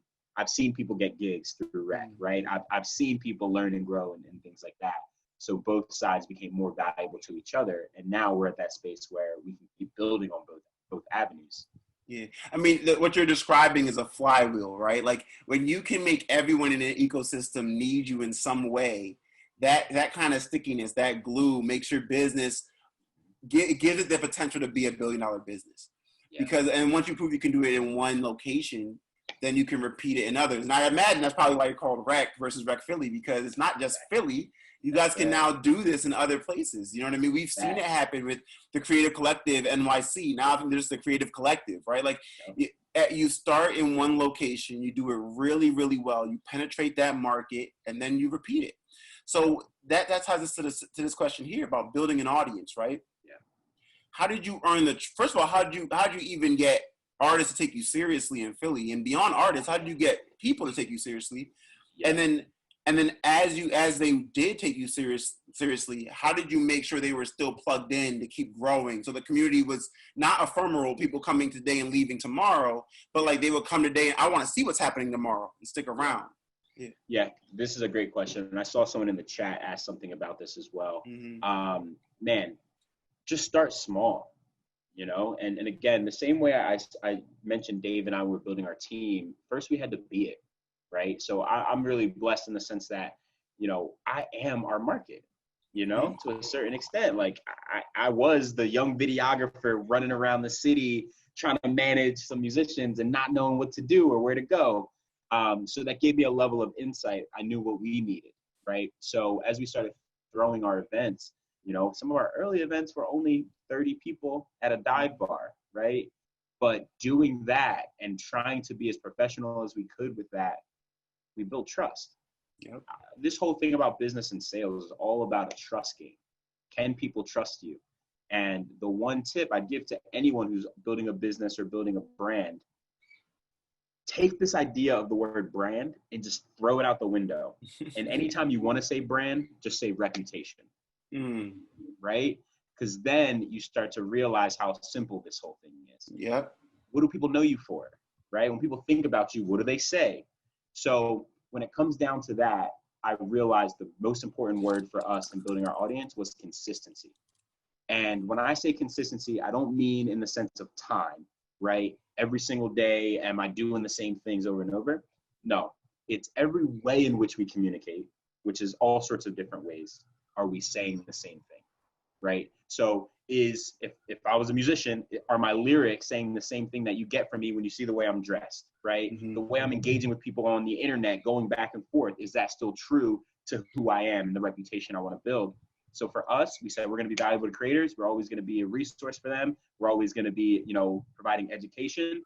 So do we do that in every which way we can, right? So if I go on Rec's Instagram, am I going to see some resources? You better, right? Am I going to see faces of the community and cool things people are doing? You better, you know, and are we going to be talking about strategies? We better. So that's kind of how it came down for us. And then the reality is, as humans, we are social creatures. So if we care, we will share. So for us, instead of always thinking about how do we grow the audience, how do we grow and get new customers, it's how do we be as valuable as we can to the people who already trust us, knowing that if we do it right, they will make sure it's their mission to make sure other people who need us know that we exist. Right. So that's the recipe. And to be honest, for folks, you know, tuning in, like, this is where you have to be so mindful of your industry, right? Like Rec Philly does a great job, or Rec does a great job of providing information that is very, very culturally on point. That's very, very astute in terms of helping you as an artist, but also too is just like, what's happening right now? Like, and I love a lot of the Philly connections, right? Like highlighting certain things, sometimes only Philly residents will get, but they'll get it to the tune of several hundred or thousands of likes because culturally they connect to that. And in your industry specific, we're in housing. So we might not have the big following, but what we do have is we're the coolest thing you've seen in housing ever because everything is so boring, right? So you have to know your space and how you can be productive and impactful in it. And, you know, that's why we have a podcast. Like we realized housing at the crux of it was like this deep sense of community. Like our home is one home within many homes that make our communities. So we wanted to bring truth to power and knowledge out into the world. And we realized, you know, within our reputation, it's how do you inform people? How do you empower people? And you often do that with information. So what we'll do here, just for this, you know, presence of time to, we have 11 questions in our Q&A. We're going to do a quick rapid fire for 5 of these questions. Then we're going to keep flowing. And then before we wrap out, I promise everybody we're going to get your question answered too with another round of rapid fire. So spend no more than, I'd say, 45 seconds to answer these questions. You'll go, I'll go, we'll keep it going. I like to run my mouth, so you got to give me the time constraint. I will. So first question, I'm going to throw it to you first, Will. What tools do you recommend that people use when starting their business? What tools? Very general, but you know, sure. maybe some software tools, things that you can use on. Got it. So I think you should be collecting emails. Email marketing is going slowly away, but it's still here and it still is really, really helpful. So MailChimp or something of the sort to allow you to do that. If you're really on the cutting edge, I would encourage people to build audiences through SMS. If you can build the trust to do that, and there's platforms like Superphone that are really valuable, that have been really helpful for us. What else? In the beginning, I say go straight organic with social posting. I don't really suggest people go right into trying to, get those big tech tools to like schedule posts, because I think you miss out on a lot of learning. But once you get to a point where it's not manageable for you, then you should start looking into Planoly or Buffer, Unum, all those sorts of things. And then what else? I think for your team, you got to invest. For me, it was important to get us off of email and onto some platform to help with team communication. And for us, that's been Slack. Awesome. So those are some of the top of mind ones. Perfect. The next question, I'll take this one.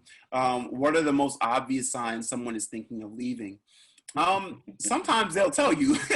So I'll say that first and foremost, be willing to have that conversation. If you feel people are withdrawn, ask them, hey, what's up? Like, what's going on in life? Where can I be helpful, or where can I step back? Whatever the case is. But I think some of the signs you look for are they engaged in team calls? Are they responding to emails in a quick fashion? Are they getting progressively slower and slower in engaging? Do they seem to not care about things anymore, or even the quality of their work? And sometimes it's worth asking at times, hey, like, are you working at somewhere else as well? Like, is your time spent? Make sure, you're asking the right questions to get to know them as a person, so that so that you're aware. Next question is for you, Will. How detailed is your SOP? It's step by step, that's for sure. And it's very clear, like, down to, what does an event look like, right? And then we literally say, okay, cool. Who's ideating? Once it's finalized, who's doing outreach, and then after outreach is done, what do we send to the participants? And then once that's done, when does marketing start? And then what does marketing look like? Are we going to hit email? Are we going to hit text? Are we going to hit socials? Right? And it literally goes all the way through to the end of the event, where we're doing follow-ups with everyone who attended, et cetera. I think it's important for it to be very detailed so it's clear, because if someone can look at your SOP diagram and still have questions, something's missing. So we try to be clear enough that there's no questions. There's always room for development and for, hey, can we improve on this? But like, you shouldn't be asking who does what or when questions. It should be clear enough. So you see that? And someone asked, what's SOP? Standard operating procedures. So literally, if I had to boil it all down, every business is nothing more than a bunch of processes. So what are those? How do you do what you do that makes it you? Awesome, man. The next question, I'll take this one, is how do you throw an event like you actually draw with stickmen? I'm gonna actually to you. That's what I'll say. I'm not sure what the second part means in terms of draw with stickmen, but what I will say is, how do you draw for an event, Will? I mean, you've done this 2,000 plus times. Yeah. My experience is not nearly to that level. So you take it away. Break down your SOP a little bit. Is the question, how do you get people to the event? That's what I gather. How do you draw people to the event? Okay. Yeah. I think it starts with, like, is the experience valuable? Right? And what we do now, because we've thrown so many events and people in our team always suggest events, and we even get to the point where members can suggest events that we'll throw, we give it the really technical test called Who Gives a Shit? And it always boils down to, like, okay, but who cares? And then once you can get it down to that simple, we say, okay, why do they care? Cool, here are our marketing points, right? Like, what's special about the event? And then after that, it's who cares?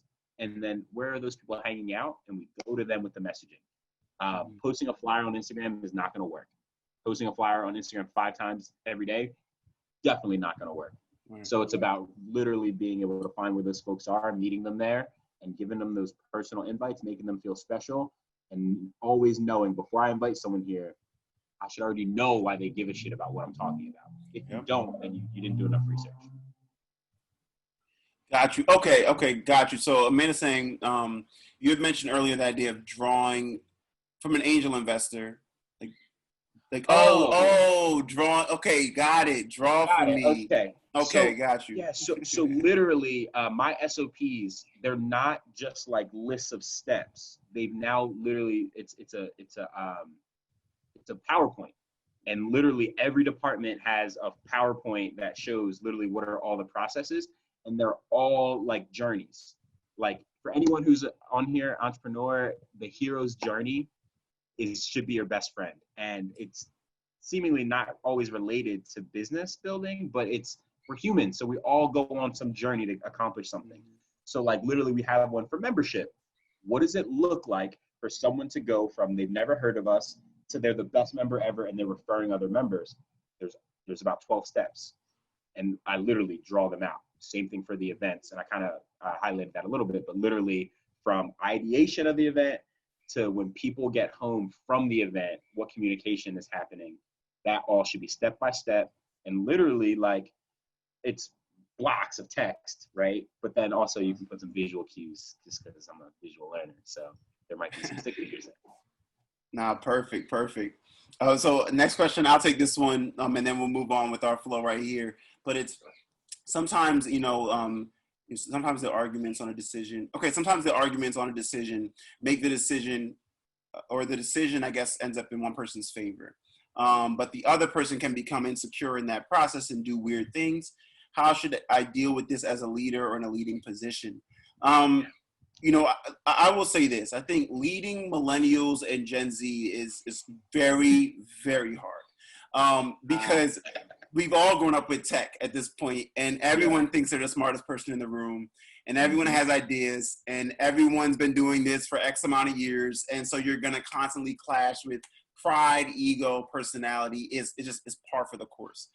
I think the first thing you can do is humble thyself, and realize in moments, when someone does feel slighted, can you put yourself in their shoes? Would you feel slighted if you were them?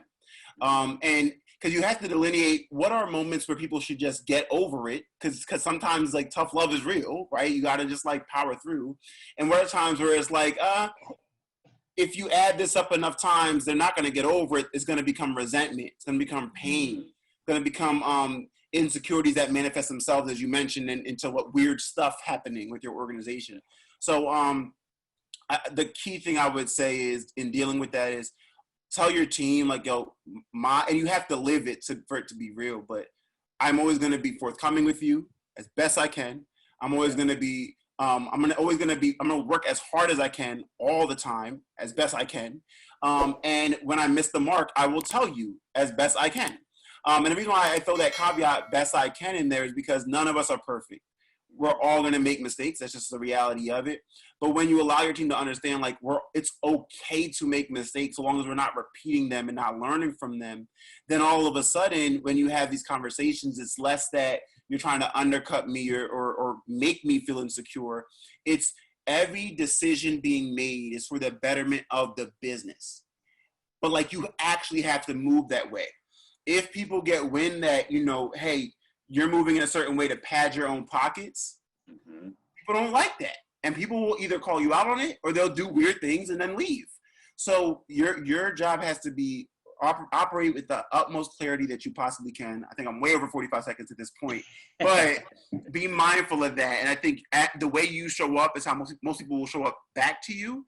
And when there isn't that exchange, you got to let them go. That's genuinely what you got to do. So to fly back into here, and we have a few more topics for you guys. Just want to make sure we touch them before we then close out on another rapid fire session. I think we got what are we looking at? We're looking at 6 questions left. Perfect. So Will, the next topic I have here is digital community building tools. We touched on a few of them, and you mentioned a few of the social media tools as well. I'd love to learn and unpack for people at home what are other tools you use to continue the growth of your community, right? Are you using MailChimp for email blasts and campaigns? What are some of the things you guys are using at Rec? Yeah, so I'll say what we're using now, and then I'll back it off and say what we were using 2 years ago. Perfect. Right now we're using HubSpot, which is, enterprise level, marketing tool, which is super helpful for us. Because we got to the point where we wanted to connect our journey between sales all the way to like conversion, but then also like, I want to know who's engaging like in real time in our membership, because it gives us so much data, right? If members aren't opening on any of our emails, they're not going onto the app, you need to know that, right? So that way we can step in. So we use HubSpot, but that's also super robust and sometimes overkill for what folks need. So before that, it was MailChimp, which is super simple. It was Superphone, which was incredibly powerful. I can't stress enough, just to drive it home for folks, like email open rates. If you do a really great email campaign and like 18% of people open your email, you killed it, right? Mm-hmm. Text messages, they say something like everyone responds to a text message within 30 seconds, I think for like 98% of the texts they receive or something like that. So that is not me. That's not you. I'm like one of the world's worst texters. Just putting it out there for folks at home. I won't text you then. But it's just like realistically so much more of an engaging place. And then also I like Unum personally. Unum is one of those accounts one of those platforms that allows you to schedule posts. It gives you a bunch of data on the back end, a little bit more intensive than what Instagram organically gives. Talking about best times to post, talking about best performing hashtags and things like that.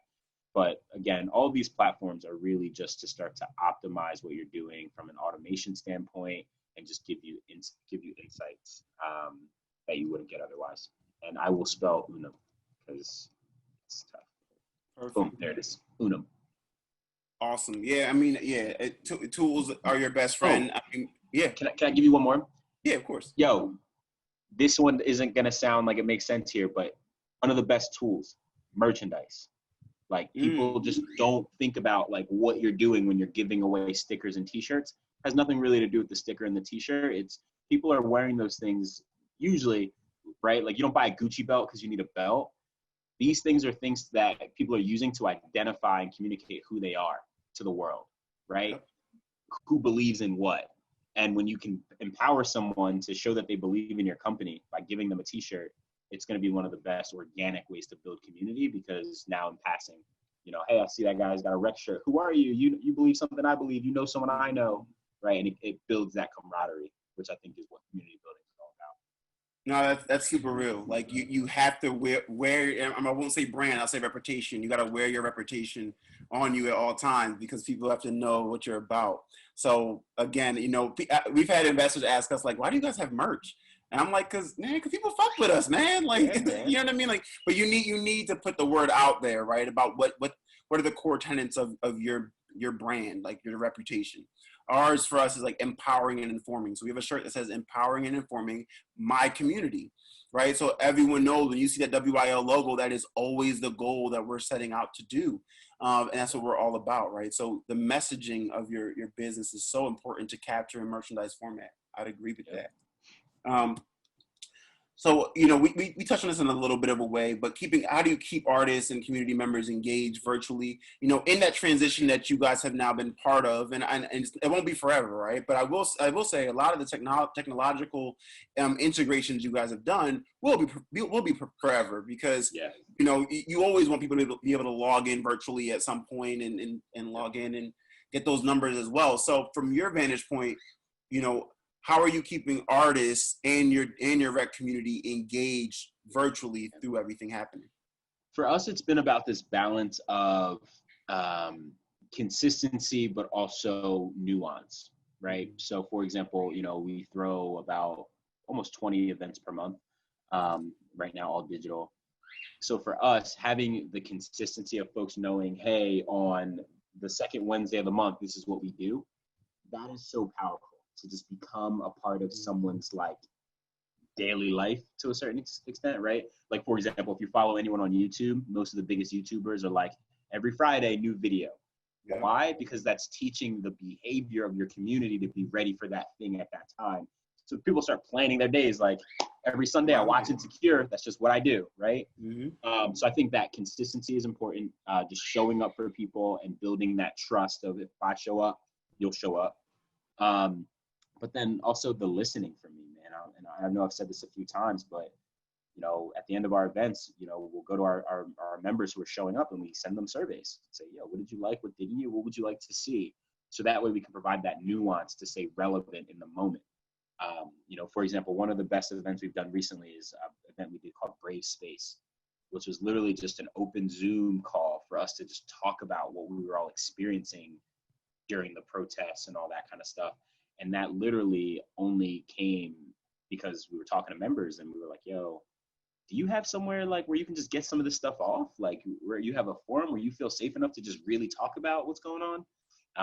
So then we just popped it up out of nowhere and it was amazing. So that balance of consistency so people know when to step in and be there, but also the nuance of listening and then adapting to the times.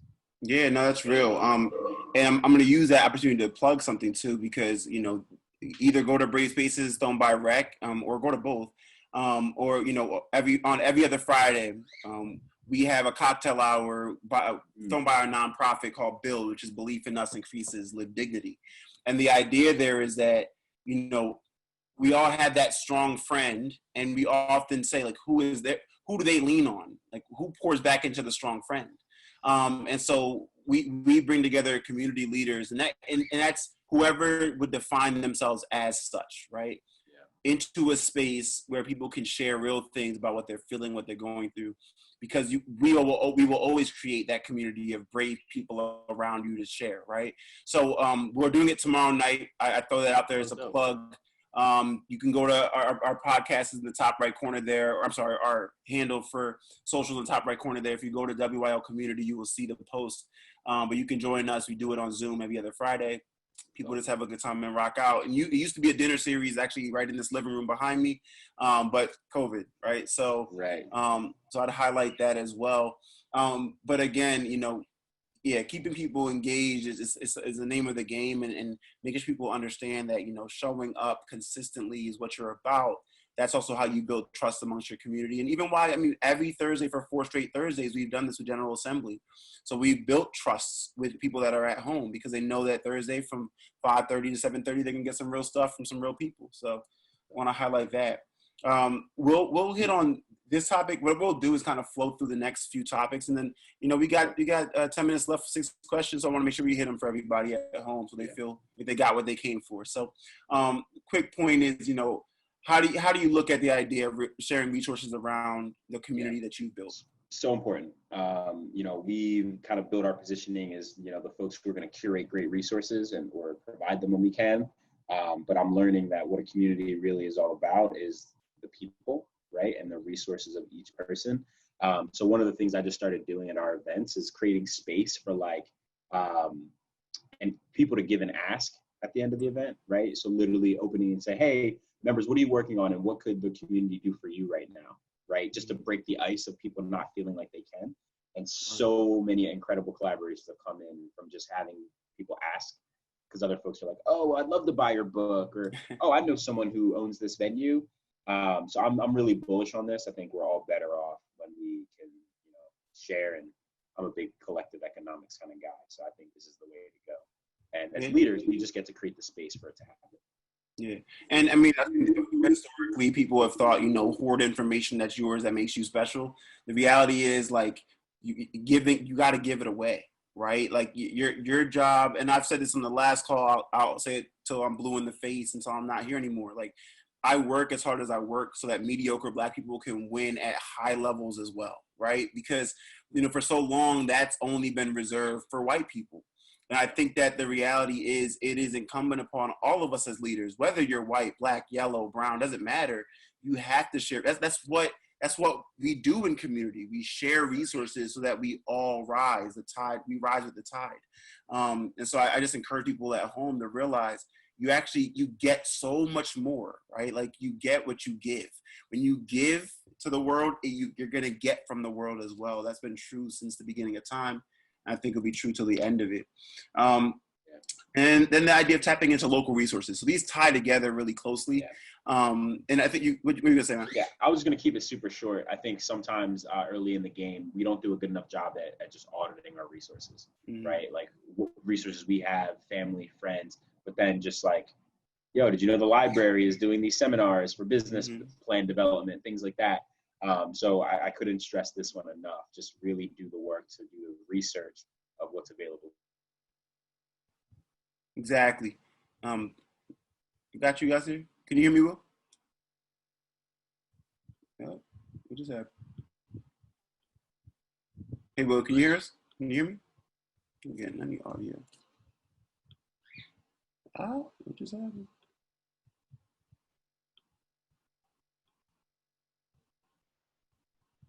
Hello?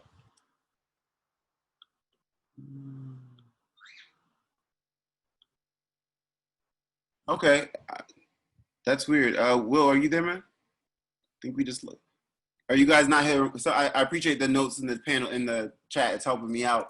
Can people hear Will, or is it just me at this point? I'm not hearing any audio. I think we lost Will. Well, you know what? We'll keep it flowing. I'll fill in with information. Amanda's gonna hop in and just take Will's spot. She's gonna speak to all the knowledge she has now in terms of this. Absolutely, just from hearing this. No, I'll try to get Will back on, just letting you know. Okay. Right awesome. here. Thanks so much. Go ahead and keep on answering the Q&As. We've got so many questions, so many great questions to cover. So many questions, so little time. So I'm gonna make sure I rapid fire them for you guys. So I got a question from Kristen here. If you have a few ideas for businesses that you're working with, how do you hone down on one idea to go forward just at first to start? We're all going to have many different ideas and concepts in our mind. I think you can choose one or two paths. One is the path of least resistance, meaning whatever idea you think is easiest, and I can't stand that word, but smoothest or simplest to get done. You can go that route and get it done first, learn all the things, and then apply it to the future business ideas. Or like the way I'm built, you just go for it, right? The idea that you resonate with most, the idea that you want to see fixed and figured out most. And I think I mentioned this in the previous episode, but a friend of mine once said, he was asked by someone like, hey, your business doesn't really make much money. Like, why do you run that business still all these years later? And he was like, because I think it should exist in this world. So again, realize, business is supposed to make money, but also you have to be passionate about it. So I would say put whatever one you're most passionate about first and go that way. Next question is from Jill. How do you work on making sure you don't feel alone when starting a creative business? Networks, peer groups, your friends. It's so important that your friends are folks that are trying new things. They don't have to all be entrepreneurs, but they all have to be people who are very much into nerding out about things that maybe not everybody is comfortable acknowledging they nerd out to, and people who are always about change. Like I find most of my friends aren't necessarily entrepreneurs as well, but they're all change agents in the spaces that they're in life. And so surround yourself with people who are all about making change, making impact, and that will help tremendously too. When it comes to, not feeling lonely. Because I will admit, in this journey, I have yet to feel lonely. And that's not because I'm only, I can point to so many people going through what I'm going through. But I've surrounded myself with all kinds of friends that help me out and support me and family as well, so that I never have to feel alone in my journey. And also a big cathartic piece of this for me is I speak about my issues out loud as best as I can, things that don't have to necessarily stay private. Because if I speak about them out loud, sometimes you understand, you hear out loud, you're like, wait, that's not that deep actually. Or sometimes people can give you feedback and help you figure it out. So next question, and I see we're got Will joining back here. Dope. We're going through rapid fire because I see we have a few minutes left here. So I have you back. I'm gonna throw this next question to you, Will. We got 45 seconds, maybe I'll say 30 seconds now actually to go through this. All right. The question is, how are you incorporating the future of search? For example, if or when Alexa or Google's version replaces internet searches, if someone searches via voice tech, how will your message be there? So I guess, are you thinking about any kind of audio technology or AI? Yeah, or anything in that case? That's a really good question. Honestly, we're not really deep in that yet. I do know it's on the horizon for us. But the best thing that we're doing right now is just making sure that our SEO is good, like as good as it can be with all of the content we're creating on the video front. So that way, when it's time to venture into search, we know what our keywords are. We know, what's important to our audience and how they can find us. Yeah. But if anyone's got expertise there and want to share it, feel free to let me know. And I'll throw this next question to you as well, because I tackled the last two, and I think you actually be perfect to answer this. because you guys have had a session on this at Rec. So A. Mitchell asks, it almost seems like we are being forced to utilize social media ads for promoting our business. Have you guys used this strategy? And if so, how effective is it?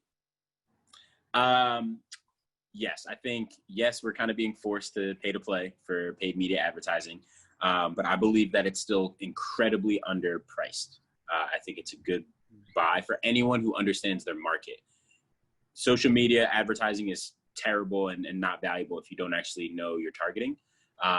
So for us, we just started really getting aggressive about it, but only because we know how valuable it is. Just think about the traditional model, try to get in front of a bunch of people, but if it's not the right person at the right time with the right message, it's pointless. And social media allows us to really hone right in on who needs us and when they need us. And I think that's super smart to invest in. And I plugged Rec and Abu several times today. I'll do it again. Hop on YouTube, type in ABU, social media. That session is really, really great. It's maybe an hour, hour and a half long. It's Will and Abu going back and forth. Like, you can learn a lot from that episode or session there. The next question is from Mackenzie. Does your community have a voice in community politics? Before COVID-19, what kinds of ideas were you able to successfully advocate? Wow. Yeah. So I'll take this one. I'll be quick about it. Perfect. But I'm all about it. Yes. Quick story. At the same exact time, the local government here was organizing to increase the police budget. They were also pushing to wipe out and zero out the arts and culture funding from the mayor's office. And that was our first time saying, yo, we have to have a role here. So we were a part of a campaign. Long story short, they overturned the idea to increase the police budget. And now they're starting the votes towards reallocating that. So collective group politics on a local level works. And I actually want to position ourselves to be more influential in that space. Dope. And I'll tag along with that too. I mean, even for us, we're on the mayoral task force against eviction in Philadelphia, and we're working on, I can't acknowledge this yet in terms of the city that it is, but we actually are in the midst of partnering with the city to get our technology in everybody's hands. So it's all about, I mean, community and politics, they do tie together. And so I definitely got to touch on that. Last but not least, in our Q&A, I know we got some questions in the chat. We won't get to all of them today, but feel free to reach out to us. We'll throw our information in there. But it's, hey, I have good skills in video editing and social media post designs. Recently, I did a simple 2D animation. I made a gig off of that and got an order on the first day. While other gigs didn't get orders for more than 6 months. What should I do? Learn animation or do the skills I already know? So should I learn animation or should I do the skills I already know? That's the question. So there's kind of a lot there. One, if you were able to get a client that quickly, I would go and ask that client as many questions as you could about why did they hire you, what were they looking for when they found you, and things like that, to give you insight on how to get to more people just like them. I'm always like a little iffy to be like, yo, go learn a new skill from scratch, right? But if it's already in your wheelhouse, you're already interested, then spend the time. And what better time right now than when we're all at home in front of our computers all day? But I think more important than learning the new skill, it's go find out what that person's pain points were. And then you can use SEO and paid media to get to more people who have those same pain points. Agreed. I'm throwing some information in the Slack. Here we go. In the chat right now. And Will, I encourage you to do the same. What I will do is I'll flow through this real fast and then I'll close it out because I think, I want to be respectful of everyone's time at home. Quick things are WYL is now hiring for a full stack engineer. So please do apply. I will say this has worked. We had an amazing person we did an interview with like 2 days ago. So shout out to Angelique who's out there listening, maybe listening, I don't know, but she found us through here. So shout out to General Assembly as well on that. You can hit us up at let's talk at wyl.co. Review your landlords as well at wyl.co. That's the website. And stay tuned for our app launch coming soon. That is coming within the next few weeks, so I will make sure I keep you guys all abreast of where that is.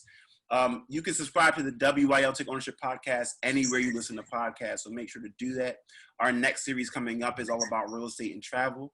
And what I will say is we're looking to do something similar again with General Assembly. As Amanda and I were talking about offline prior to, this has been great. You guys have been amazing at home. You've been engaged the whole time. You've told your friends, and it's worked. It's paid off because everyone's left with something, with some level of value. So again, Will, I want to thank you so much, man, for joining us today. We got Yeah, Will man. Toms, co-founder and creative officer of REC. So yeah, I'm gonna let you shout it out before you wrap up, and where can people find you? Yeah, such a pleasure, man. Really appreciate the conversation. Please have me back again. I'll be more brief, I promise. And if you guys want to stay in touch, I dropped all my contact info in the chat, at the Will Toms on social media, and recphilly.com for everything else.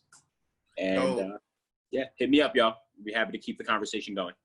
Dope. And I just threw my information in there as well. Feel free to hit me up via email, on social as well. I threw my social in there. But I threw WYL social in there. I threw our podcast social in there. Just there's so many ways to stay connected. Just make sure you do it. We love y'all and appreciate y'all again for WYL and Take Ownership Podcast. We're all about building together, and most importantly, taking ownership of our mental, our economics, and our community. Thanks so much, Will, for kicking it with us. Amanda and team at General Assembly, John, everybody, thank you so much for all the help and assistance in this series. Franz Bowen, our podcast producer, thanks for doing everything you do, making sure we sound and look amazing. Chris, thanks for doing all the video work. And I will pass it to Amanda to kind of wrap everything up at this point.